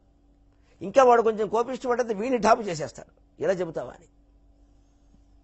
అందుకే జ్యోతిష్యంలో ఎప్పుడు మహత్ కష్టం కించిత్ కష్టం అంటారు. గొప్ప కష్టాన్ని చిన్న కష్టంగా చెప్పండి, అయితే వాళ్ళ మనసులు పాడైపోతాయి. అంటే అసత్యం చెప్పక్కర్లేదు, దాని కొంచెం ప్రమాదాలు జరిగే అవకాశాలు ఉంటే కాస్త బండి మీద వెళ్ళేటప్పుడు జాగ్రత్తగా ఉండండి చాలు. మీకు సరిగ్గా మంగళవారం సాయంత్రం 5:30కండి మీరు నెమ్మదిగా బండి స్టాండ్ వేసినా సరే బండి మీ మీద పడడం ఖాయం, కాలు విరగడం ఖాయం అంటే ఆ బండి తీసుకొచ్చి విడిమి పడేస్తారు. అంత చెప్పాలా? అలా చెప్పాలా? నేను ఖచ్చితంగా చెప్తానంటే ఇదా? రాజకీయ సామాజిక విషయాలు ఖచ్చితంగా మాట్లాడినా పర్వాలేదు, జ్యోతిష్యం ఖచ్చితంగా మాట్లాడకూడదు. అలాగా ప్రమాదం అది. ఎందుకంటే జరుగుతాయో జరగదో తెలియని విషయాలు ఇవి. ముందు వాడు మనసు పాడైపోయింది. సమాజంలో ఉండే విషయాలు పర్వాలా, మన కళ్ళ ముందు మాట్లాడుతున్నాం. కాస్త ఈ ఔచిత్యం పొందడానికి ఒక క్షణం విరామానికి పునఃస్వాగతం. అందుకే సత్య శౌచ దయాయుక్త, ముందు సత్యానికి కట్టుబడి ఉండాలి, అబద్ధాలు చెప్పొద్దు. సత్యాన్ని అటు ఇటు కాస్త వాళ్ళ మనస్సుకు నచ్చే విధంగా చెప్పొచ్చు. శౌచం, ఇంటా బయట శుభ్రత పాటించాలి. మొత్తం ఈ పౌరోహిత్య వృత్తిలో, ఈ జాతకాల వృత్తిలో, ప్రవచనాల్లో ఉన్నవాళ్ళు ముందు తన ఒళ్ళు తాను శుభ్రంగా ఉంచుకోవాలి, ఇల్లు కూడా శుభ్రంగా ఉండాలి. ఆ మనస్సు ముఖ్యంగా శుభ్రంగా ఉండాలి. శౌచంలో ముఖ్యం ఎప్పుడు స్నానం చేయడమును, తువాలెట్టు తుడుచుకోవడం, ఆరేయడం కాదు. మనస్సులో రాగద్వేషాలు ఉండద్దు. ఉంటే శాస్త్రాలు మార్చేస్తాం మనం. మనస్సులో కనుక రాగద్వేషాలు ఉంటే ఆ శాస్త్రాలు మార్చేస్తాం, పురాణ కథలు మార్చేస్తాం, మనకు అనుకూలంగా చెప్పేస్తాం. భార్యను మోసం చేసేటువంటి భర్త పురాణం చెప్పవలసి వస్తే భార్యలే మోసం చేస్తారన్నట్టుగా చెబుతాడు, భర్త మోసం చేస్తాడని చెప్పడం.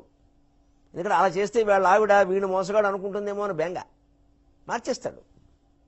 అందుకే శౌచం, మనస్సౌచం, మనస్సులో నిష్కల్మషంగా ఉండాలి, ఉన్న విషయమే చెప్పాలి. దయ, ముఖ్యంగా దయ. ఈ వాక్ సంబంధమైనటువంటి వృత్తుల్లో ఉండేవారు ఎవరికైనా సరే, ఒక న్యాయవాద వృత్తి ముఖ్యంగా వాళ్ళకు కూడా ఇవి వర్తిస్తాయి. దయ ఉండాలి. వాడు వచ్చినవాడు పేదవాడు, ఏదో వాడు ఆస్తి పోగొట్టుకుని ఎవడో జమీందారు వాడు భూమి కబ్జా చేసేట్టే మన దగ్గరికి వచ్చాడు, ఏదో కట్టగలిగిన ఫీజు తక్కువ, ఎలాగో అలా వాడి భూమి వాడికి ఇప్పించాలి, వాడిని కాపాడాలను అన్న పద్ధతిలో న్యాయవాద వృత్తి చేయాలి.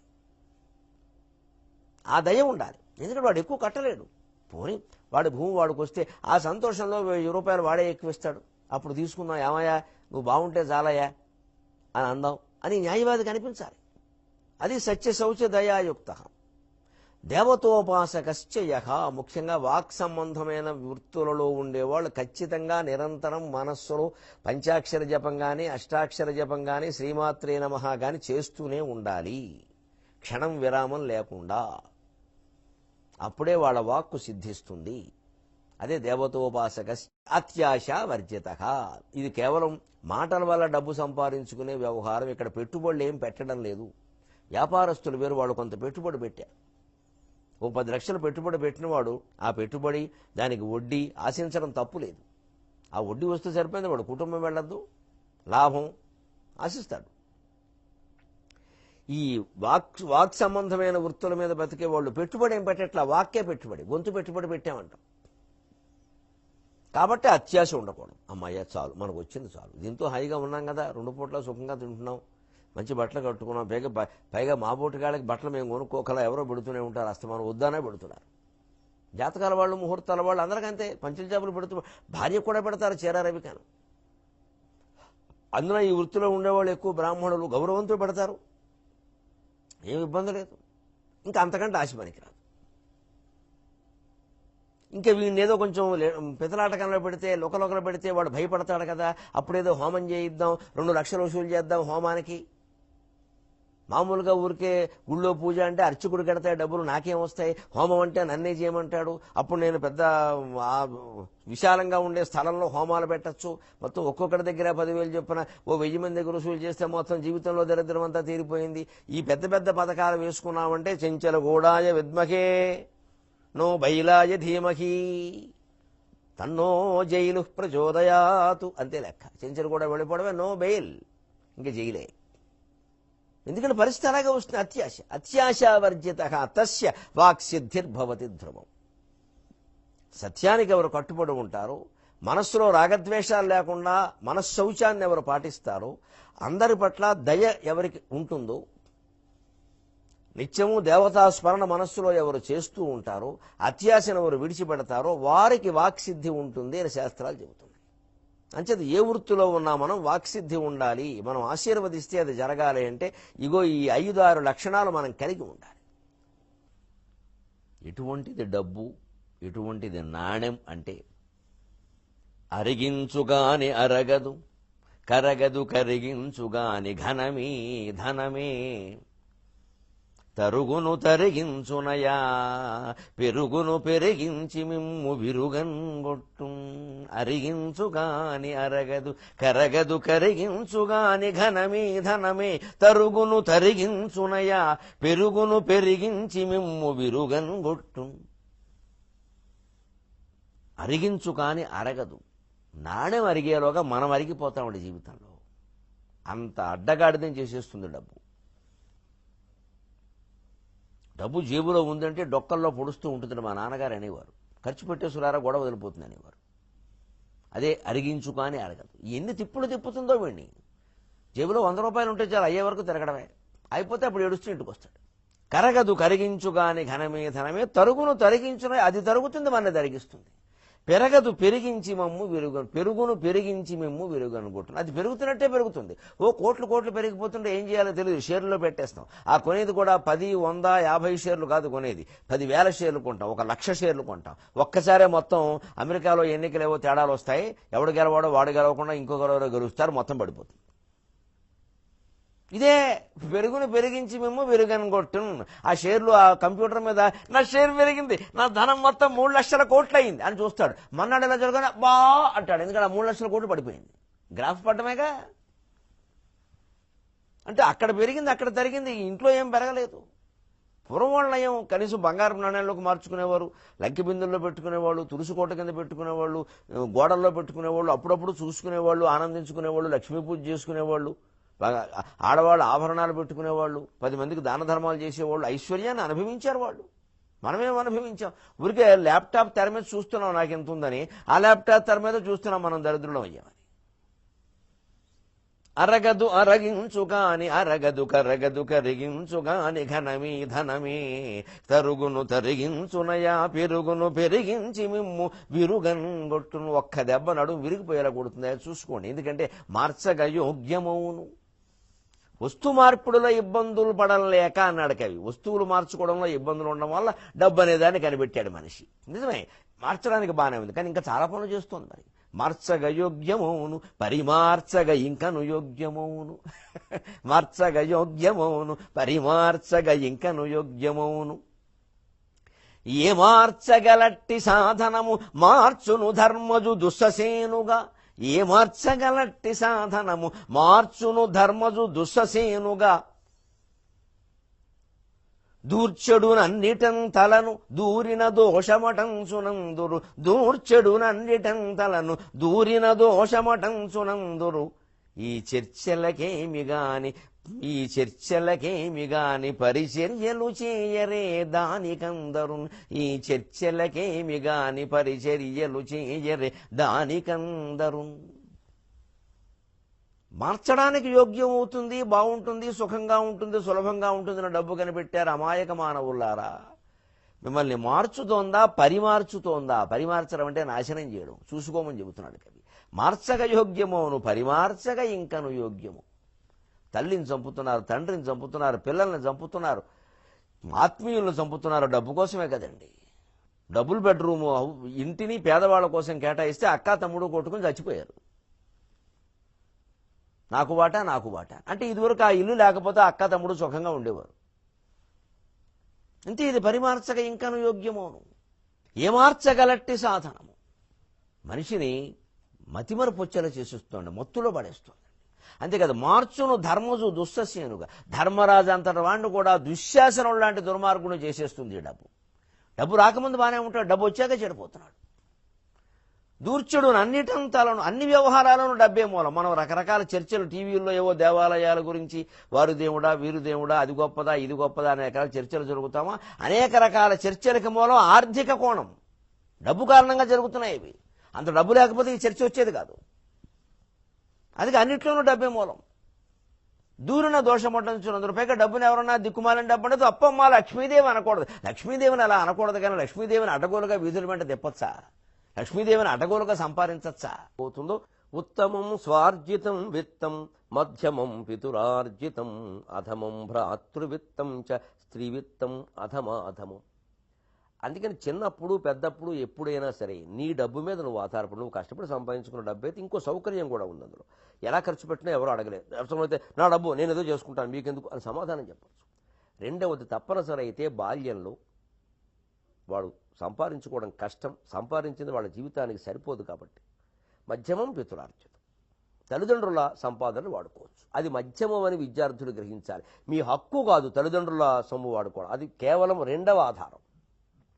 వాళ్ళు ఇస్తేనే మీరు వాడుకోవాలి, అది కూడా పరిమితంగా వాడుకోవాలి. ఈవేళ మొదటి పిల్లాడు పుట్టినరోజుకి 10 లక్షలు ఖర్చు పెట్టిన వాళ్ళని చూశాను నేను. పిల్లాడు పుట్టినరోజుకి 10 లక్షలు అవసరం అండి?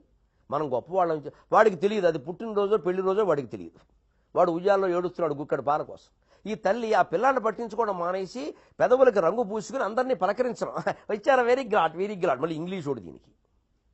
పిల్లాడు అక్కడ ఏడుస్తున్నాడు, వాడు తెలుగులోనే ఏడుస్తున్నాడు. ఈ తల్లి ఏం చేస్తుందో వాడు తెలియట్లా, పాలివ్వట్లేదు. అసలు పైగా 10 మందిలో పాలు ఇవ్వకూడదు, అదో నామోషి. 10 లక్షలు ఖర్చు పెట్టచ్చు, దెబ్బ అయిపోవచ్చు. ఇంతంత చేస్తున్నాం, తల్లిదండ్రులు చేస్తున్నారు స్వయంగా. తర్వాత పిల్లలు ఎదిగాక వాడికి 16 ఏళ్ళు వచ్చాక వాడి పుట్టినరోజుకి వాడే ఖర్చు పెడుతున్నాడు ₹1,00,000. పైగా అందులో ఆశ్చర్యకర దుర్వ్యసనాలన్నీ మందు పార్టీలు ఇస్తున్నారు 10వ తరగతి పిల్లల పుట్టినరోజులకి. జరుగుతోందా లేదా మన్నించండి నన్ను, జరుగుతున్న వాస్తవాలు, కళ్ళ ముందున్న నిజాలు, కఠిన నిజాలే. 10వ తరగతి పిల్లాడు పుట్టినరోజు పార్టీలో మందు అండి, ఏం వ్యవస్థ అండి మంది. మధ్యమం పితురార్జితం. తల్లిదండ్రులు డబ్బు ఖర్చు పెడుతున్నావు ఆలోచించుకో. ఏదో ఒక మిఠాయి ఉండో చేసి పడ్డే మీరు మందు ఏమిటండి, ఎంత ఖర్చు అవుతుంది? అలాగే దూరంగా ఉండి చదువుకుంటూ ఉంటారు పిల్లలు, ఎక్కడో తల్లిదండ్రులు డబ్బు పంపిస్తారు. ప్రతి రూపాయి ఆలోచించి ఖర్చు పెట్టాలి. పంపించకేం చేస్తారులే అనుకోవడం. మంచిది మధ్యమం పితురార్జితం. అధమం భ్రాతృవిత్తం. కొంతమంది విద్యార్థులు లేదా ఉద్యోగార్థులు ఏ హైదరాబాదు ఏ పెద్ద పెద్ద ఊళ్ళేవో వచ్చి ఇంకేం వస్తారులేండి, ఇంకా విశాఖపట్నం కాకినాడలో ఉండాల్సిందే. పోనీ ఎక్కడికి వెళ్ళినా అన్నగారింటోనో అక్కగారింటోనో ఉన్నాం, అది భ్రాతృవిత్తం. నీ సోదరి డబ్బైనా నీ అన్నగారి డబ్బైనా అధమం, తక్కువ రకం. అంటే వాళ్ళని అవమానించడం కాదు, అది మూడోసారి తప్పనిసరి అధమమైన పరిస్థితిలో నువ్వు ఉంటేనే వాడుకోవాలి. అక్కగారింటో మనం ఉండి చదువుకుంటున్నామంటే ఇంట్లో చాకిరీ చేయాలి కొంత. బావగారు అక్క మనదైనా బావగారు మనవాడు కాదు. అలాగే అన్నగారింటో ఉండి చదువుకుంటా అన్నగారు మనవాడే, వదిన గారు మనది కాదు. మనది మనవాడు పక్కనట్టండి. అసలు ఏమి చాకిరీ చేయకుండా వాళ్ళ ఇంట్లో ఉండి తినే హక్కు నీకేముంది? మీ అన్నగారు అయినంత మాత్రం చేత అది హక్కుగా భావించొద్దు. చాలా ఇబ్బంది అయిన పరిస్థితి. తప్పనిసరి అయితేనే వాడుకో. వాళ్ళు అన్నా సరే వదిన వద్దమ్మా మీరు చూసుకోండి ముందు అని వాళ్ళ పిల్లలకి మనం ప్రాధాన్యం ఇవ్వాలి. ఎంత గొప్ప నాగరికత నేర్పుతున్నారండి. 4వది స్త్రీవిత్తం అధమాధమం. ఎట్టి పరిస్థితుల్లో స్త్రీ సొమ్ము ముట్టుకోవద్దన్నాడు. అంటే స్త్రీ సొమ్ముకి రక్షణ కల్పించాడు, స్త్రీలను అవమానించాల. శ్లోకాలకు అర్థాలు తెలియకుండా మాట్లాడద్దు. అంటే ఎందుకని? పెళ్లి చేసినప్పుడు పుట్టింటి వారు మనకు సంప్రదాయంలో ఉంది, ఖచ్చితంగా మంగళసూత్రం బంగారపు చేస్తారు, వెండి మంగళసూత్రాలు ఎవరు పెట్టారు. ఎంత పేదవాళ్ళైనా మంగళసూత్రం శతమానాలకైనా బంగారం లేకపోతే ఎలాగా అంటారు, వెంట పాపం అప్పు చేసినా చేయిస్తారు. ఎందుకని? ఏదైనా ఇబ్బంది వస్తే ఈ స్త్రీ జీవితం వెళ్ళని పరిస్థితుంటే ఓ పసుపు కొమ్ము కట్టుకుని ఈ శతమానాల తాకట్టు పెట్టుకుంటే 4 డబ్బులు వస్తాయి, పిల్లల్ని పోషించుకో. మరి ఆ మొగుడు ఏమైనా శాశ్వతం అండి? చనిపోవచ్చు, ఏదైనా జరగచ్చు, దౌర్భాగ్యం. ఆ దౌర్భాగ్యం రాకుండా ఈ సౌభాగ్యం కాపాడుతుంది. అందుకని సౌభాగ్య సూత్రం. మంగళసూత్రం ఖచ్చితంగా బంగారమే ఉండాలనడంలో ఉద్దేశం ఇది కూడా ఉంది. అలాగే కొంచెం సంపన్న కుటుంబాల్లో 2 ఎకరాలు 3 ఎకరాలు ఆడపిల్లల పేరు పెడతారు, ఓ ఇల్లు పెడతారు, ఓ స్థలం పెడతారు, ఇచ్చేస్తారు. ఎందుకని వారి సంపాదన బట్టి వారికి అనిపించింది అంత మొగాళ్ళకే ఇవ్వాలా. ఇప్పుడైతే ఎన్టీ రామారావు గారు మహానుభావుడు చెప్పుకోవాలి మనం. 85లో ఆయన చట్టం పెట్టాడు, మహిళా ఆస్తి హక్కు అని, తిరుగులేదు. అసలు ఆడపిల్లలు అందరూ భద్ర కూడా పుచ్చుకోండి, అడిగి పుచ్చుకోండి. మగాళ్ళకి ఎంత హక్కు ఉంది, అమ్మాయిలకి ఎంత హక్కు ఉంది. ఏదో పసుపు కుంకుమ అనడం కాదు, మొత్తం సమానమే. ఎన్టీ రామారావు రుణపడి ఉన్నారు మహిళలందరూ. ఆ చట్టం ఉంది. అందుకని అలా పెట్టిన సొమ్ము ఎకరాలైనా, డబ్బైనా, స్థలమైనా, పొలమైనా ఎట్టి పరిస్థితుల్లో ఈ మొగాడు తన వ్యాపారాలకి ఖర్చు పెట్టకూడదు, తాకట్టు పెట్టకూడదు, వాడకూడదు. అది ఎందుకు ఇచ్చారు పుట్టింటి వాళ్ళు? ఏదైనా ఆవిడ జీవితంలో అనాథ అయ్యే పరిస్థితి వస్తే, ప్రమాదం వస్తే, భర్త లేకపోవచ్చు, పిల్లలు చూడకపోవచ్చు, అప్పుడు ఆ 2 ఎకరాల 3 ఎకరాల పొలంతో లేదా ఆ బంగారంతో ఆ డబ్బుతో ఆవిడ బతుకుతుంది అని ఆలోచించారు. మన సంస్కృతి ఎంత గొప్పదండి, మన ఆలోచన ఎంత దూరాలోచన అంటే. మంది దురాలోచనలో పడిపోయాం ఇంగ్లీష్ చదువులు చదివి. దురాలోచన మనది, ఇది దురాలోచన. ఎదుటివాడు ఏమైనా సరే నువ్వు బతుకు, నువ్వు బతకడం ముఖ్యం. అది కాదు మన బతుకు, ఎదుటి వాళ్ళతో పాటు నువ్వు బతుకు, 10 మందితో పాటు బతుకు. Let live and let live అంటారే మెహర్ బాబా. అది కదా మన సాహిత్యం, మన సంస్కృతి. అందుకని ఈ 4 రకాల ఆలోచిస్తే ఎవరన్నా దొంగ సంపాదన చేస్తారా? అలాగే ఒక మంచి పద్యం అండి. ఎంతసేపు నుదుటి రాతను పంచుకుంటాం మనం, కష్టపడి సంపాదించాలి, నాకు రావట్లేదంటే మనం జాతకం చూపించుకున్నాను, 25 ఏళ్ల వరకు ఉద్యోగం రాదుట. ఇవన్నీ జాతకాలు పక్కనట్టండి. ముందు నీ ప్రయత్నం నువ్వు చేయవలసిందే, జాతకం ఎలా ఉన్నా సరే. వ్రాత కంటే హెచ్చువర మీదు దైవంబు. వేమన మన కోసం ఎంత మంచి పద్యం చెబుతున్నాడో చూడండి. వ్రాత కంటే హెచ్చువర మీదు దైవంబు, చేత కంటే హెచ్చు వ్రాత కాదు, చేత కంటే హెచ్చు వ్రాత కాదు. వ్రాత గజుడు కర్త చేతకు తాకర్త, వ్రాత గజుడు కర్త చేతకు తాకర్త, విశ్వదాభిరామ వినురా వేమ. ఎంత తార్కికం అండి వేమన సాహిత్యం, ఎంత తత్వం, ఎంత తర్కం అండి, ఎంత శాస్త్రీయమైన సాహిత్యం అండి వేమన కవిత్వం. ప్రజాకవి కదా వేమన. వ్రాత కంటే హెచ్చు వరమీదు దైవంబు. ఎప్పుడు నువ్వు ఎన్ని దైవారాధనలు చేసినా, ఎన్నిసార్లు నవగ్రహాల చుట్టూ తిరిగినా సరే, నూనె పోసి పోసి కాళ్ళు జారిపోయి కడగలేక అర్చకుడు బాధపడాలి తప్ప నీ గ్రహస్థితి మారదు మారదు మారదు. అనాభుక్తం క్షీయతే కర్మ కల్ప కోటి శతైరపి. రామాయణం చెబుతున్నమాట. 1,000,000 కల్పాలు గడిచినా సరే కర్మ అనుభవించకుండా తీరదు. మహా అయితే చేసే జపాలు, హోమాలు, దానాల వల్ల తీవ్రత కొంచెం తగ్గచ్చు. తీవ్రత తగ్గడం అంటే రోగం వచ్చింది, ధర్మాసుపత్రిలో ఉండడానికి ఏసీ ఆసుపత్రిలో ఉండడానికి కొంచెం తేడా ఉంది. రోగమే. ధర్మాసుపత్రిలో ఉంటే చుట్టూ ఉన్నవాళ్ళని చూస్తే ఇంకాస్త రోగాలు వస్తాయి. అదే ఏసీ ఆసుపత్రిలో ఉన్న కూడా అందమైన పక్క, అందమైన వైద్యులు, అందమైన నర్సులు, శుభ్రంగా ఉంటారు. ఇవన్నీ చూస్తే కాస్త కొంచెం తగ్గినట్టు అనిపిస్తుంది. ఏం తగ్గదు, వారు వసూలు చేసేకే తగ్గుతుంది. బిల్లు చూస్తే అన్నీ తగ్గుతాయి. మళ్ళీ జన్మలో ఇక్కడికి రాకూడదు. అంచి ఇదే తేడా. జపాలు, హోమాలు వీటి వల్ల ఏం జరుగుతుందంటే గ్రహస్థితి ఏమి మారిపోదు, కానీ కాలికయ్యే గాయం వేలికి అవుతుంది. గాయం ఖాయం. అందుకని అంత తీవ్రంగా వాటి మీద ఆధారపడక్కల. ఎందుకని వ్రాత కంటే హెచ్చు వరమీదు దైవము. దైవము అని ప్రత్యేకంగా ఓ మనిషి ఎక్కడ కూర్చుని లేడండి కైలాసంలో కానీ వైకుంఠంలో కానీ. అజ్ఞానంలో పడకండి. మన కర్మ ఫలాన్ని అందించే వ్యవస్థనే దైవము అన్నారు. యోగ వాసిష్టం స్పష్టంగా చెప్పినమాట, భగవద్గీత స్పష్టంగా చెప్పినమాట. నేను అంటే మురళి పట్టుకున్న కుష్ఠుడు కాదు, ఈ కర్మఫలాన్ని అందించే ఒక వ్యవస్థనే కుష్ఠుడు రూపంలో చెప్పారు అక్కడ దైవం అని. ఆ దైవం ఎప్పుడు నువ్వు చేసింది నీకు ఇస్తుంది తప్ప అదనంగా ₹1 కూడా ఇవ్వదు, చేసింది ఇవ్వకుండా మానదు. అందుకని వ్రాత కంటే ఎక్కువగా దైవం ఎవరు ఇవ్వదయ్యా. ఏది రాసిందో అంటే అర్థం అదే, అది వస్తుంది. ఆ రాసిన దానికే మనకి చేతుల్లో గీతలు, నుదుటి మీద గీతలు. లెక్క ఏమిటంటే ఈ మనస్సులో చేసిన పనుల తాలూకు సంస్కారాలు మనస్సులో ఉంటాయి. ఈ మనస్సుతో సహా జీవుడు బయటికి వెడతాడు. జీవుడంటే మనస్సేగా. వెళ్ళేటప్పుడు ఈ వాసనలు తీసుకుని వెడతాడు. పూల తోట మించి వెళ్ళే గాలి ఆ వాసనల్ని తీసుకెళ్ళినట్టే ప్రాణం పోయేటప్పుడు బయటికి వెళ్ళే గాలి, అది ప్రాణవాయువేగా, ఈ మనిషిలో ఉండే సంస్కారాలను తీసుకెడుతుంది. అప్పుడు ఆ జీవుడు ఆ సంస్కారాలతోనే శరీరం పోసుకుంటాడు. కాబట్టి అతను చేసిన కర్మఫలాలే చేతుల్లో గీతలుగా, నుదుటి మీద గీతలుగా మారతాయి. ఇది బ్రహ్మరాత అంటే అర్థం. సహజమే. అందుకే నుదుటి మీద గీతలు, చేతుల గీతలు ఒకలా ఉండవు, ప్రతి వ్యక్తికి మారిపోతాయి వాడి కర్మఫలాలను బట్టి. దాన్ని బట్టి ఏమొస్తుందో చెప్పగలరు, కానీ దాన్ని ఎలా మారుస్తారండి అని రబ్బర్తో చెరిపేస్తారా? ఏ రబ్బర్తో జరుగుతుంది మృత నష్టపు నసీబు అని ఆ రుద్రగారు అన్నట్టు. రబ్బర్తో చెరపలేము. ఆ గీతను బట్టి తెలుసుకో, సిద్ధంగా ఉండు అంతే. జాతకం ఎందుకంటే సిద్ధంగా ఉండడానికి, మార్చుకోవడానికి కాదు. సిద్ధంగా ఉండు, మనసు సిద్ధంగా పెట్టుకుంటే కొంచెం ప్రమాదం జరుగుతుందని తెలిసిందనుకోండి, మనం కొంచెం జాగ్రత్తగా కూర్చుంటాం. ప్రమాదం జరగదంటే అజాగ్రత్తగా ఉంటే ఎక్కువ ప్రమాదం జరుగుతుంది. కారులో కూర్చున్న ప్రమాదం జరుగుతుంది తెలుసుంటే బెల్ట్ పెట్టుకుంటాం, కొంచెం తక్కువ ప్రమాదం. బెల్ట్ పెట్టుకోలేదనుకో ఎగురుతాం, తెలిసేదే ఉంది. మహానుభావులు ఎలా పోయారో చూడలేదా? బెల్ట్ పెట్టుకోవడంలో పోయారు కొంతమంది నాయకులు. బెల్ట్ పెట్టుకుంటే బతికివాడండి అన్నారు. ఇంతే జాతకం వల్ల జరిగింది. అందుకే వ్రాత కంటే ఎక్కువగా ఎప్పుడు రాదయ్యా, దైవం ఇవ్వదయ్యా. పైగా చేత కంటే హెచ్చు వ్రాత కాదు. చాలా గొప్ప మాట ఉండేది. చాలామంది ఆధ్యాత్మికవేత్తలు ఈ మాట చెప్పరు. అంతా ముందే రాసేసి ఉందంటే అదో భయంకరమైన అజ్ఞానం. ముందు రాసున్న దాన్ని సంచితం అంటారు, రాబోయేదాన్ని ఆగామి అంటారు, జరుగుతున్న దాన్ని ప్రారంభం అంటారు. కర్మలో 3 ఉన్నాయి. అందుకని వ్రాత కంటే ఎక్కువగా నీకేం వరం మీద అబ్బాయి చూసుకో. చేత కంటే హెచ్చు వ్రాత కాదు. నీ వ్రాతను నువ్వు మార్చుకునే అవకాశం ఉంది చేతల ద్వారా. ఎలాగా? ఆగామి కర్మ. సంచితం ఎలాగో అనుభవించక తప్పదేమో కానీ, ప్రారంధం అనుభవించక తప్పదేమో కానీ, ఆగామి కర్మ, రాబోయే కర్మను మార్చుకోమని వేదమే చెబుతోంది. అంచేతను ఎప్పుడు చేత కంటే హెచ్చు వ్రాత కాదు.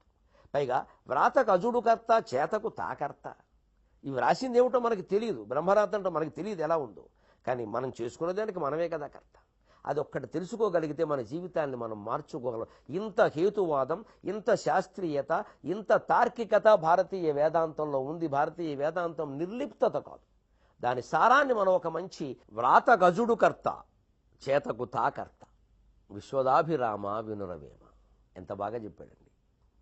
దీన్ని మనకు ఒక సామెత రూపంలో చెప్పారు. గాల్లో దీపం బట్టి దేవుడా నీదే భారం అంటే కుదురుతుందా అన్నారు. అత్యుత్కటై పుణ్యపాపై రహేవ ఫలమశ్రుతే త్రిభిర్వర్షై త్రిభిర్మాసై త్రిభిఃపక్షై త్రిభిర్దినై అత్యుత్కటై పుణ్యపాపై ఇహైవ ఫలమశ్రుతే. ఎంత చక్కగా చెప్పారండి శాస్త్రంలో, పంచతంత్రంలో మాట ఇది.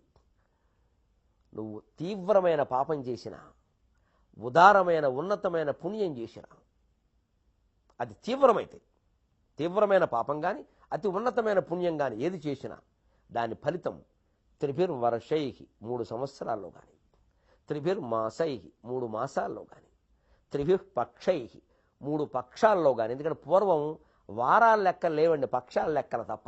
వారాల లెక్కలు ఇంగ్లీష్ వాళ్ళు వచ్చి పక్షం లెక్క. ఎందుకంటే మనకి వచ్చిన ఏకాదశి మళ్ళీ రావాలంటే 15 రోజులు గడవాలి, వచ్చిన నవం మళ్ళీ రావాలంటే 15 రోజులు గడవాలి. నెల తర్వాత పక్షం లెక్క పెట్టేవారు, పక్షం తర్వాత రోజులే, ఇంకా వారాల లెక్కలు లేవు. అందుకని త్రిభిఃపక్షై త్రిభిర్దినై లేదా 3 రోజుల్లో కానీ వచ్చేస్తుంది.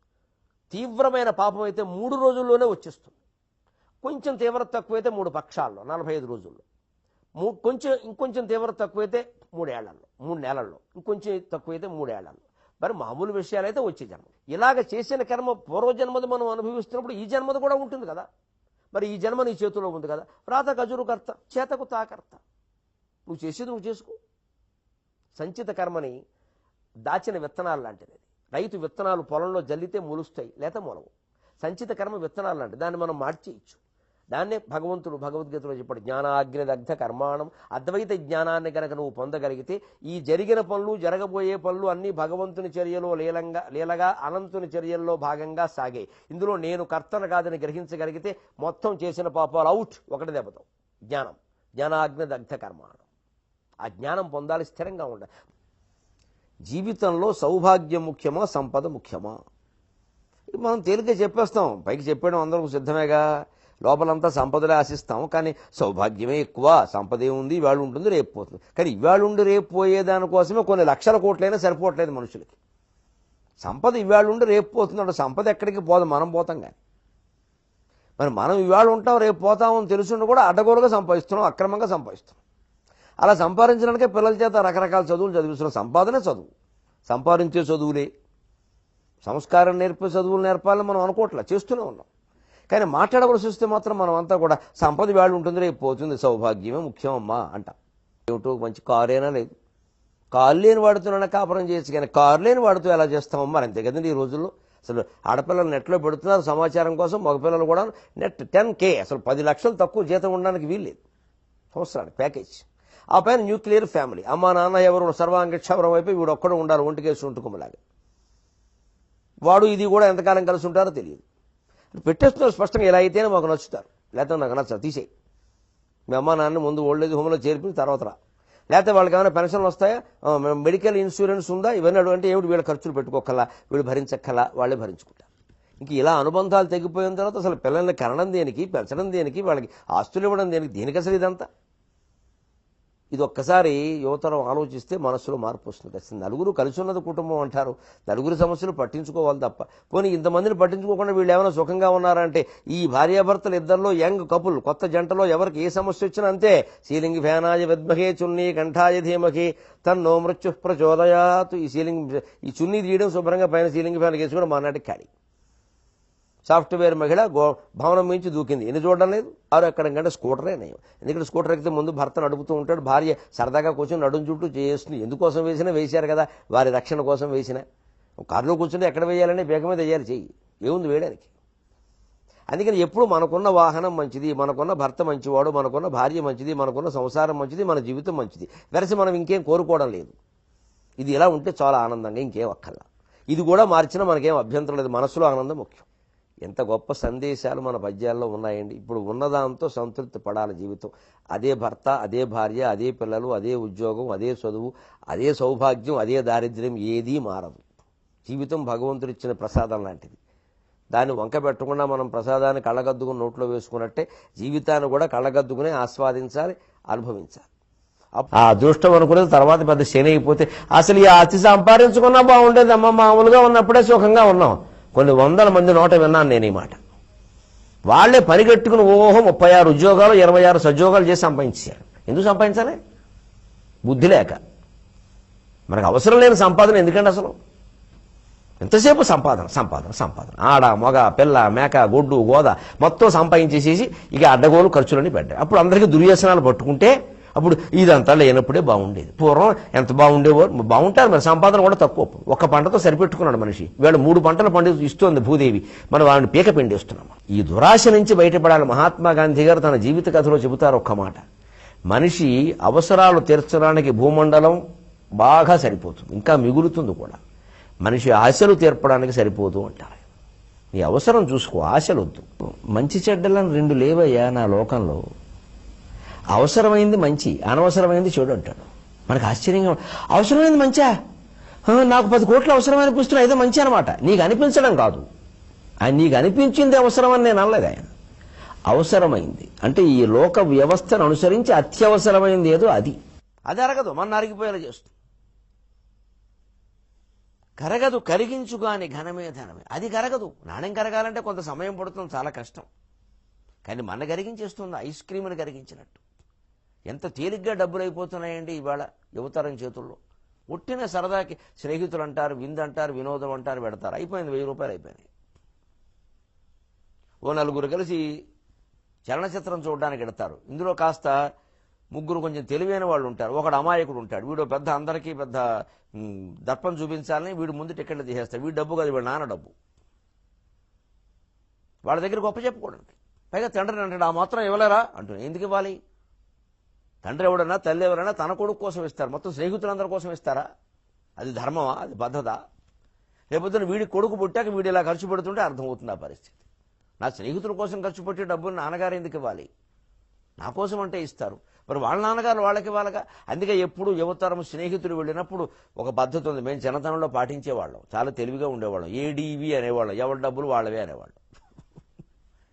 మేము అలాగే ఉండేవాళ్ళం. అందుకే మేము తాడేపల్లిగూడెం కళాశాలలో, గోయంకా కళాశాలలో చదువుకున్నటువంటి మా స్నేహం ఇప్పటికి కొనసాగుతోంది. మొన్న 10 రోజుల క్రితం కూడా ఓ స్నేహితుడు నాకు ఫోన్ చేసి, ఆయన ఎవరో నాకు తెలియదు కానీ, గరిపటే బాగున్నావా అనగా నాకు ఒకసారి ఒళ్ళు గగురుప్పుడు వచ్చింది. ఇప్పుడు నన్ను అలా పిలిచేవాళ్ళు ఎవరున్నారని. కానీ వెంటనే అనిపించింది, ఎంతో చనువు ఉంటే కానీ అతను అలా పిలవడు కదా అని. ఎవరండి బాబు మీరన్నా? నేనో బోసు అన్నాడు. ఓ బాబు బోసా నువ్వా అన్న. Tadepalligudem Sriram hotel manager. చదువుకున్నాం. ఎక్కడ పోతుందండి ఏకవచ్చి. ఇప్పుడు కొత్తగా అతను ఏదో మీరంటే నాకు విచిత్రంగా ఉంటుంది. మరి ఎందుకు ఆ స్నేహాలు నిలబడ్డాయంటే అప్పట్లో మేము పాటించిన పద్ధతి. ఏదైనా హోటల్ కూల్ డ్రింక్ తాగితే ఏడీవి అనేవాళ్ళం, ఎవరి డబ్బులు వాళ్ళవే అనేవాళ్ళు. శుభ్రంగా నుంచుని తాగేవాళ్ళు. కలిసి కూల్ డ్రింక్ తాగడం సరదాగా, కానీ అందరూ డబ్బులు ఒకళ్ళు ఎందుకు ఇవ్వాలండి? అవసరం ఏంటి? యువతరం ఇప్పుడు ఈ సూత్రం పాటించండి, ఎంత బాగుంటుందో స్నేహం. ఎవరి డబ్బులు ఇబ్బంది అవ్వు, ఎవరు ఎక్కువ ఖర్చు పెట్టక్కల. ఔదార్యం చూపిద్దామని ప్రయత్నం చేస్తే ఎవడో ముందు మెత్తడివాడు మొత్తుకుంటాడు. లౌక్యం తెలిసిన వాళ్ళు వెనకాల ఉంటారు. డబ్బులు లేవనప్పుడు, 1000 రూపాయల నోటు ఉందన్నప్పుడు, క్రెడిట్ కార్డులో నిలవలేదన్నప్పుడు రకరకాల మాటలు చెబుతారు. ఇచ్చే బుద్ధి లేనప్పుడు ఏది ఉండదు, ఇచ్చే బుద్ధి ఉంటే అన్నీ ఉంటాయి. ఇదే కరగదు కరిగించు, కానీ అది కరగదు, మన కరిగిస్తుంది. ఘనమే ధనమే, చాలా గొప్పది. తరుగును తరిగించునయ్య, ఎంత సంపాదించినా తరిగిపోతుంది. కూర్చుని తింటే కొండలు తరిగిపోతాయంట. జయే కృతే అన్నారు. ధనం అనేది ఖర్చు పెట్టిన కొద్దీ అయిపోతుంది. విద్యాధనం ఉంటుంది, జ్ఞానధనం ఏ కృతే వర్ధతే ఏవనిచ్చు, అది ఖర్చు పెట్టిన కొద్దీ పెరుగుతుంది. శ్రీమన్మంద కటాక్షలబ్ధ విభవ బ్రహ్మేంద్ర గంగాధరాం, బ్రహ్మకి, ఇంద్రునికి, చివరికి శివునికి, ఈశ్వరునికి అందరికీ ఐశ్వర్యాన్ని ఇచ్చింది ఆవిడేట. ఎటువంటి దాంతో ఇచ్చింది ఆవిడ? మంద కటాక్షం, ఆ కంటి కొస చూపుడు, అది కూడా మందం, చాలా అల్పంగా, ఊరికే అలా చూస్తే చాలు వాళ్ళందరి ఇళ్లలో రత్నాలు వజ్రాలు వైడూర్యాలు ఉన్నాయట. అంటే మనం ఏమనుకుంటాం, పెద్ద లక్ష్మీదేవి బొమ్మ పెట్టుకుని ఆవిడ రెండు కళ్ళు తెరిచి ఇలా చూసేలా పెట్టేసుకుందాం, మనకి బోల్డ్ డబ్బులు వస్తాయి. ఇది అజ్ఞానం అంటారు. బ్రహ్మకి, ఇంద్రునికి, ఈశ్వరునికి సైతం తన కంటి కొసతో ఐశ్వర్యాన్ని ఇవ్వగలిగింది. అంటే వాళ్ళలో తేడా వస్తే అదే కంటి కొసతో మొత్తం ఐశ్వర్యాన్ని లాగేసుకుని అందరినీ బిచ్చగాళం చేయగలదని అర్థం కాదండి. పైగా ఆ లక్ష్మి ద్వారా మనం ఆ లక్ష్మీదేవిని సరైనటువంటి వినియోగం చేస్తే, సరైన ఆరాధన, లక్ష్మీదేవి కాబట్టి ఆరాధన అనాలి, డబ్బు అయితే వినియోగం అనాలి. అంటే మనకు కావలసింది ఏదో మనం అనుభవించడం, ముందు కుటుంబ సభ్యులు, పిల్లలు అంతా ముఖ్యమే. మిగిలిన డబ్బు మొత్తం సమాజానికి వెళ్ళిపోవాలి, ఏదో ఒక రకంగా వెళ్ళిపోవాలి. మన ఆదాయంలో మనమే ఇంత దానం చేయాలని పెట్టుకోవాలి ఖచ్చితంగా. ప్రతి వ్యక్తి తన ఆదాయంలో సగం తన కుటుంబ ఖర్చుల కోసం వినియోగించాలి, 4వ వంతు భవిష్యత్తు కోసం దాచిపెట్టుకోవాలి, 4వ వంతు దానం చేయాలి అని ధర్మశాస్త్రాలు స్పష్టంగా చెబుతున్నాయి. మనం అందరము దాన్ని అనుసరించాలి. అప్పుడు ఇంతంత డబ్బులు ఎవరి దగ్గర పెరగవు. ఏమైనా స్థిరాస్తులుంటే ధరలు పెరగడం వల్ల ఆస్తులు పెరిగాయని చెప్పుకోవాల్సింది, డబ్బు రూపంలో పెరగదు. అది పెరిగింది మంచిదే, అది అమ్మేం వచ్చింది, మరి అందులో ఏం చేయాలో అది చేయాలి. ఇంకా పెంచేద్దాం, ఇంకా పెంచేద్దాం. అక్కడేమో శుభ్రంగా పొలం ఉంటే పొలం ఖాళీ చేయించేసి అక్కడ స్థిరాస్తి వ్యాపారం చేసి అపార్ట్మెంట్లు కట్టేద్దాం. బాగా డబ్బు సంపాదించకముందు మామూలుగా ఉండేవాళ్ళు చాలామంది డబ్బు వచ్చాక చెడిపోయారు. అధికారం లేనప్పుడు చాలా మామూలుగా అందరితోనూ కలివిడిగా ఉండి అరుగుల మీద కూర్చుని సరదాగా మాట్లాడుకున్న వ్యక్తులు అధికారం రాగానే మారిపోయారు. అధికారము, డబ్బు, ఈ రెండిట్లో ఏదో ఒకటి చాలు మనుషుల్ని దుర్మార్గుల్ని చేయడానికి, అహంకారుల్ని చేయడానికి. రెండు ఉంటే చెప్పక్కర్లేదు. ఇంకా అసలే కోతి ఆ పైన కలుగు దాగింది అన్నట్టే ఉంటుంది. ఇంకెలా ఉంటాడో తెలియదు. ఇంకా పైగా ఈ రోజుల్లో డబ్బు ఉంటే అధికారాన్ని కొనుక్కోవచ్చు, అధికారం ఉంటే డబ్బు సంపాదించవచ్చు. ధర్మరాజు లాంటి వాళ్ళు కూడా దుశ్శాసనులుగా మారిపోతున్నారు డబ్బు వచ్చేసరికి. ఏం మాట్లాడుతున్నారో, ఎలా ప్రవర్తిస్తున్నారో తెలియట్లా. వెంటనే ఇదివరకున్న అభిప్రాయాలు మారిపోతున్నాయి. ఇదివరకు పేదవాళ్ళని, బలహీనుల్ని, కష్టపడే వాళ్ళని సమర్థిస్తూ మాట్లాడిన మనుషులు ఆ వర్గాలకి నాయకులై కోట్లు సంపాదించేసరికి కంఠం మార్చేస్తున్నారు. తనంలో హరిశ్చంద్రుడంతటి రాజు, చంద్రమతి అంతటి మహారాణి, రోహితాసుడంతటి యువరాజు కూడా తమ కంటే ముందు తమ అతిథి ఆకలికి ప్రాధాన్యం ఇచ్చారు. ఇదండి భారతీయ సంస్కృతి. అతిథి దేవో భవ. మనం ఇవాళ అట్టిపండు దేవుడి ముందు పెట్టేసి అట్టిపండు దేవో భవ, అతిథి నోవో భవ. అట్టిపండు పెట్టేస్తే పుణ్యం, దానికి అగరొత్తులు పెట్టాలా, విడిగా పెట్టాలి, ఇదే మన సందేహం. దేవుడికి నైవేద్యం పెట్టడం అంటే సమస్త జగత్తుని వీలైనంత వరకు మనం పోషించడం. ఎంతమందికి అన్నం పెట్టగలం, ఎన్ని పక్షులకి, ఎన్ని జంతువులకి, ఎంతమంది మనుషులకి, ఎంతమందికి వస్త్రాలు ఇవ్వగలం, ఇది ప్రతి జమీందారు ఆలోచించాలి. ప్రతి పున్నమి నాడు చంద్రుడిని చూసి దండం పెట్టుకుని చంద్రమాహ వస్త్రప్రియ అన్నారు కాబట్టి ఒక జత బట్టలు దానం చేయమన్నారు పేదవాళ్ళకి. డబ్బున్న వాళ్ళకి కాదు, మన బంధువులకు అసలే కాదు. బంధువుల్లోనే పేదవాళ్ళు ఉంటే అది వేరే విషయం. చేతను చాలా మంది డబ్బు దుర్మార్గం అమ్మా, డబ్బు పాపిస్తుందమ్మా. డబ్బులో ఏం లేదమ్మా, డబ్బు లక్ష్మీదేవి. మన బుద్ధిలో ఉందంట. మన బుద్ధిని మనం అనుకోవడం ఇష్టం లేక డబ్బునంటాం, జాతకాలను అంటాం, ముహూర్తాలను అంటాం, పొద్దున్నే ఎదురొచ్చిన వాడిని అంటాం, ఎంతమందిని అంటాము. మన పూర్వీకులను అంటాం, చివరికి మన కులాన్ని అంతటినే అంటాం. మా కులం వాళ్ళు అందరూ ఇంతేనండి, దిక్కుమాలిన కులంలో పుట్టాను నేనని వీడే అంటాడు. వీడి బుద్ధిలో తేడా చూసుకోడు. అగో ఆ నిందే మానుకోవాలి. మన బుద్ధిలో తేడా, దానికి కులాన్నంతటిని నిందిస్తే ఉపయోగమే ఉందండి. ప్రవరుడంతటి వాడే అన్నాడు అజ్ఞానంలో పడి, బుద్ధిజాడ్య జనితోన్మాదులు కదా శ్రోత్రియులు అన్నాడు. బ్రాహ్మలందరూ ఇంతే, వేదం చదువుకుంటారు, ఎందుకు పనికిరారు, లోకజ్ఞానం ఉండదు. శుభ్రంగా తీర్థయాత్రలు చేయాలి అంటే సిద్ధుడు ఏదైనా పాదలేపనం పూస్తే అకలంకౌషధ సత్వముందే నీయ, నిజంగా ఆ మందు ఎటువంటిదో కనిపెట్టాలని పరీక్ష చేయాలని నాకు అనిపిస్తే ఒక్క పని చేసి ఉండాల్సింది కదా అన్నాడు. అప్పుడు ఒక్క క్షణంలోనే అన్ని పుణ్యక్షేత్రాలు తిరిగి. మనిషి బలహీనుడైనప్పుడు, ఆపదలో ఉన్నప్పుడు ఎంత విచిత్రంగా ప్రవర్తిస్తాడో తెలుస్తుంది చూడండి. ప్రవరుడు హిమాలయాలకు వెళ్ళాక పాదలేపనం పోయిగానే హిమాలయాలకు వెళ్ళాలని కోరుకున్నాడు. పుణ్యక్షేత్రాలు కోరుకోవచ్చుగా, హిమాలయాలు కూడా కొన్ని ఉండొచ్చు, కానీ అక్కడికి వెళ్ళాలని కోరుకున్నాడు. ఆ మంచు ప్రభావం వల్ల మధ్యాహ్నానికి ఆ పాదలేపనం కరిగిపోయింది. అప్పుడు తన బుద్ధిని తాను అనుకోవడం మానేసి ఎవరినంటున్నాడో చూడండి. పెద్దన గారు ఎంత గొప్పగా మనోవిశ్లేషణాత్మకంగా రచించాడు మనుచరిత్రని. అకలంకౌషధ సత్వముందెలియ మాయాద్వారకావంతి కాశి గయా కురుక్షేత్ర. అకలంకౌషధ సత్వముందెలియ మాయాద్వారకావంతి కాశి కురుక్షేత్ర గయా ప్రయాగములునే సేవింపక ఉద్దండ గండక వేదండ వరాఘవాకరిపు ఖడ్గవ్యాఘ్రము. ఉద్దండ గండక వేదండ వరాఘవాకరిపు ఖడ్గవ్యాఘ్రము. ఇమ్మంచుగొండకు రాజల్లునే ఇమ్మంచుగొండకు రాజల్లునే బుద్ధిజాడ్యజనితోన్మాదుల్ గదా శ్రోత్రియుల్. బుద్ధిజాడ్యజనితోన్మాదుల్ గదా శ్రోత్రియుల్ అని బ్రాహ్మణులందరూ తిట్టారండి. కులనింద ఎందుకు? తన అసమర్థతకి. ఒకడు ఇలాగే ఉంటాడు ఎప్పటికీ. మా వాళ్ళందరూ ఇంతేనండి, ఏమిటి మేము ఎందుకంటే అభివృద్ధి అవ్వాలండి. మా ఇంట్లో అందరూ అంతేనండి, ఎవరికి ఏం కలిసి రావట్లేదండి. ఎందుకంటేనండి మా ముత్తాత గారు ఒక ఆయన ఆ శనివారం నాడు పోయేటండి. అప్పటి నుంచి ఎలా ఉంది వీడి దౌర్భాగ్యానికి వాడిని ఎందుకంటే అనుకోవడం. ముత్తాత గారు శనివారం పోతే వంశం అంతా పాడుతుందా? మనం చేసే పనులు ఇలాగే ఉంటాయి. మన అసమర్థతను కప్పిపుచ్చుకోవడం, మన ఓటమిని అంగీకరించడం ఇష్టం లేదు, దాన్ని సరిదిద్దుకోవడం అసలే ఇష్టం లేదు. అక్కడి నుంచి బెళ్ళం బిడ్డొచ్చిన వేళ, గొడ్డొచ్చిన వేళ, కొత్త కోళ్ళు అడుగు పెట్టిన వేళ, పెళ్లికి ముహూర్తం పెట్టిన వేళ అని అందరినీ అనుకోవడం. నిజంగా అంటున్నాడు ప్రవరుడు, నిజంగా మనందరి మనస్తత్వంతోనే. నాకు పుణ్యక్షేత్ర ఆ పాదలేపం పోయిగానే యాత్రలు చేయాలని ఉంటే మాయా, ద్వారక, అవంతి, కాశీ, కురుక్షేత్ర, గయా, ప్రయాగ ఎన్నున్నాయి, అవన్నీ తిరగచ్చుగా. అక్కడెక్కడ మంచు ఎక్కువ ఉండదు, అందుకని కరగకుండా ఉండేది. మానేసి హిమాలయాలకు వచ్చాను. ఎటువంటిది హిమాలయం? ఉద్దండ గండక వేదండ వరాక వాకరేపు ఖడ్గ వ్యాఘ్రం. ఏముంది ఇక్కడ? గండకే మృగాలు, గవయ మృగాలు, ఈ భయంకరమైన ఏనుగులు, చిరతపూళ్ళు, దున్నపోతులు, ఇవన్నీ కనపడ్డాయా? ఇదివరకేమో మున్ను ముచ్చిచ్చును విరాళి కొన్న చోటు, గిరిజ కళ్యాణంబు జరిగిన చోటు, నారదుడు వీణమీటిన చోటు అని చెప్పుకున్నాడా? అంటే మన పరిస్థితులు బాగుంటే, మనకు యాత్ర సక్రమంగా జరిగితే ఆ హిమాలయాలన్నీ బాగానే ఉంటాయి. ఏదైనా కొంచెం ఆపర్ వచ్చేసరికి ఇంత దరిద్ర ప్రదేశం ఇంకోటి లేదండి నేను అంటూనే ఉన్నాను. మా ఆవిడ పట్టెట్టింది, ఆవిడని ఎందుకు అనుకోవడం? ఎలాగో అలా భార్యను అనడం భర్తకి సరదా. ఏదో వంకట్టి తిట్టాలి, వీలైతే వాళ్ళు పుట్టింటి వాళ్ళని కూడా తిట్టాలి. మొత్తం దశ పూర్వేశాం దశాపరేషాం తిడితే ఈ భర్త గారు అహంకారం నిలబడుతుంది అక్కడ. లేకపోతే ఈ భార్యకి ఏదైనా అనుమానం ఉంటే భర్త సమర్థత మీద, అప్పుడు ఆవిడ ఉంటుంది అన్ని చేతకాల వ్యవహారాలు చేస్తే ఇలాగే ఉంటుంది. కాస్త మంచి ట్రావెల్స్ చూసి, మంచి ట్రావెల్స్ అంటే పలానా ట్రావెల్స్ దగ్గర మంచి అని బ్రాకెట్లో ఉంటుందా?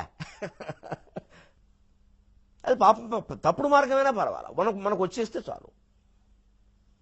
పోనీ పేదరికంలో ఉన్నవాళ్ళు, బాగా అప్పుల్లో మునిగిపోయిన వాళ్ళు కోరుకుంటే అది వేరే విషయం. అది ఉన్నవాళ్లే కోరతారు విచిత్రంగా. కోట్లు మూలుగుతున్న వాళ్ళు ఇంకా కనకధార చదవండి, మా తరఫున మీరు చదవండి. ఏమిటండి అర్థం లేని మాట? వాళ్ళ కోసం ఆ కనకధార. శంకరాచార్య స్వామి ఎక్కడ కురిపించారండి కనకధారను? ఒక పేదరారి ఇంట్లోనమ్మ చినిగిపోయిన చీర కట్టుకున్న ఇల్లాలకి డబ్బిమ్మని అడిగాడు, కానీ కోట్లు ఉన్నవాడికి డబ్బిమ్మని శంకరాచార్య అడగలేదమ్మా. డబ్బు ఉన్న వాళ్ళు ఆ స్తోత్రం చదివితే పని చేయదండి, నేను మొహమాటం లేకుండా చెబుతున్నా. పేదవాడు చదివితేనే పని చేస్తుంది. శంకరాచార్య స్వామి పేదవాడు, ఆయన పేదవాళ్ళ కోసమే ఆ స్తోత్రం రచించాడు. పేద ఇల్లాలకే లక్ష్మీదేవి డబ్బు ఇచ్చింది. డబ్బు ఉన్నవాళ్ళు డబ్బు అడిగితే డబ్బులు ఇస్తుంది లక్ష్మీదేవి, డబ్బు ఇవ్వదు. డబ్బున్న వాళ్ళు దానం చేయడానికి వీలైన స్తోత్రాలు చదువుకోండి, ఎలా డబ్బు తరగాలో నేర్చుకోండి. ఇంకా డబ్బున్న వాడికే ఇంకా కావాలి.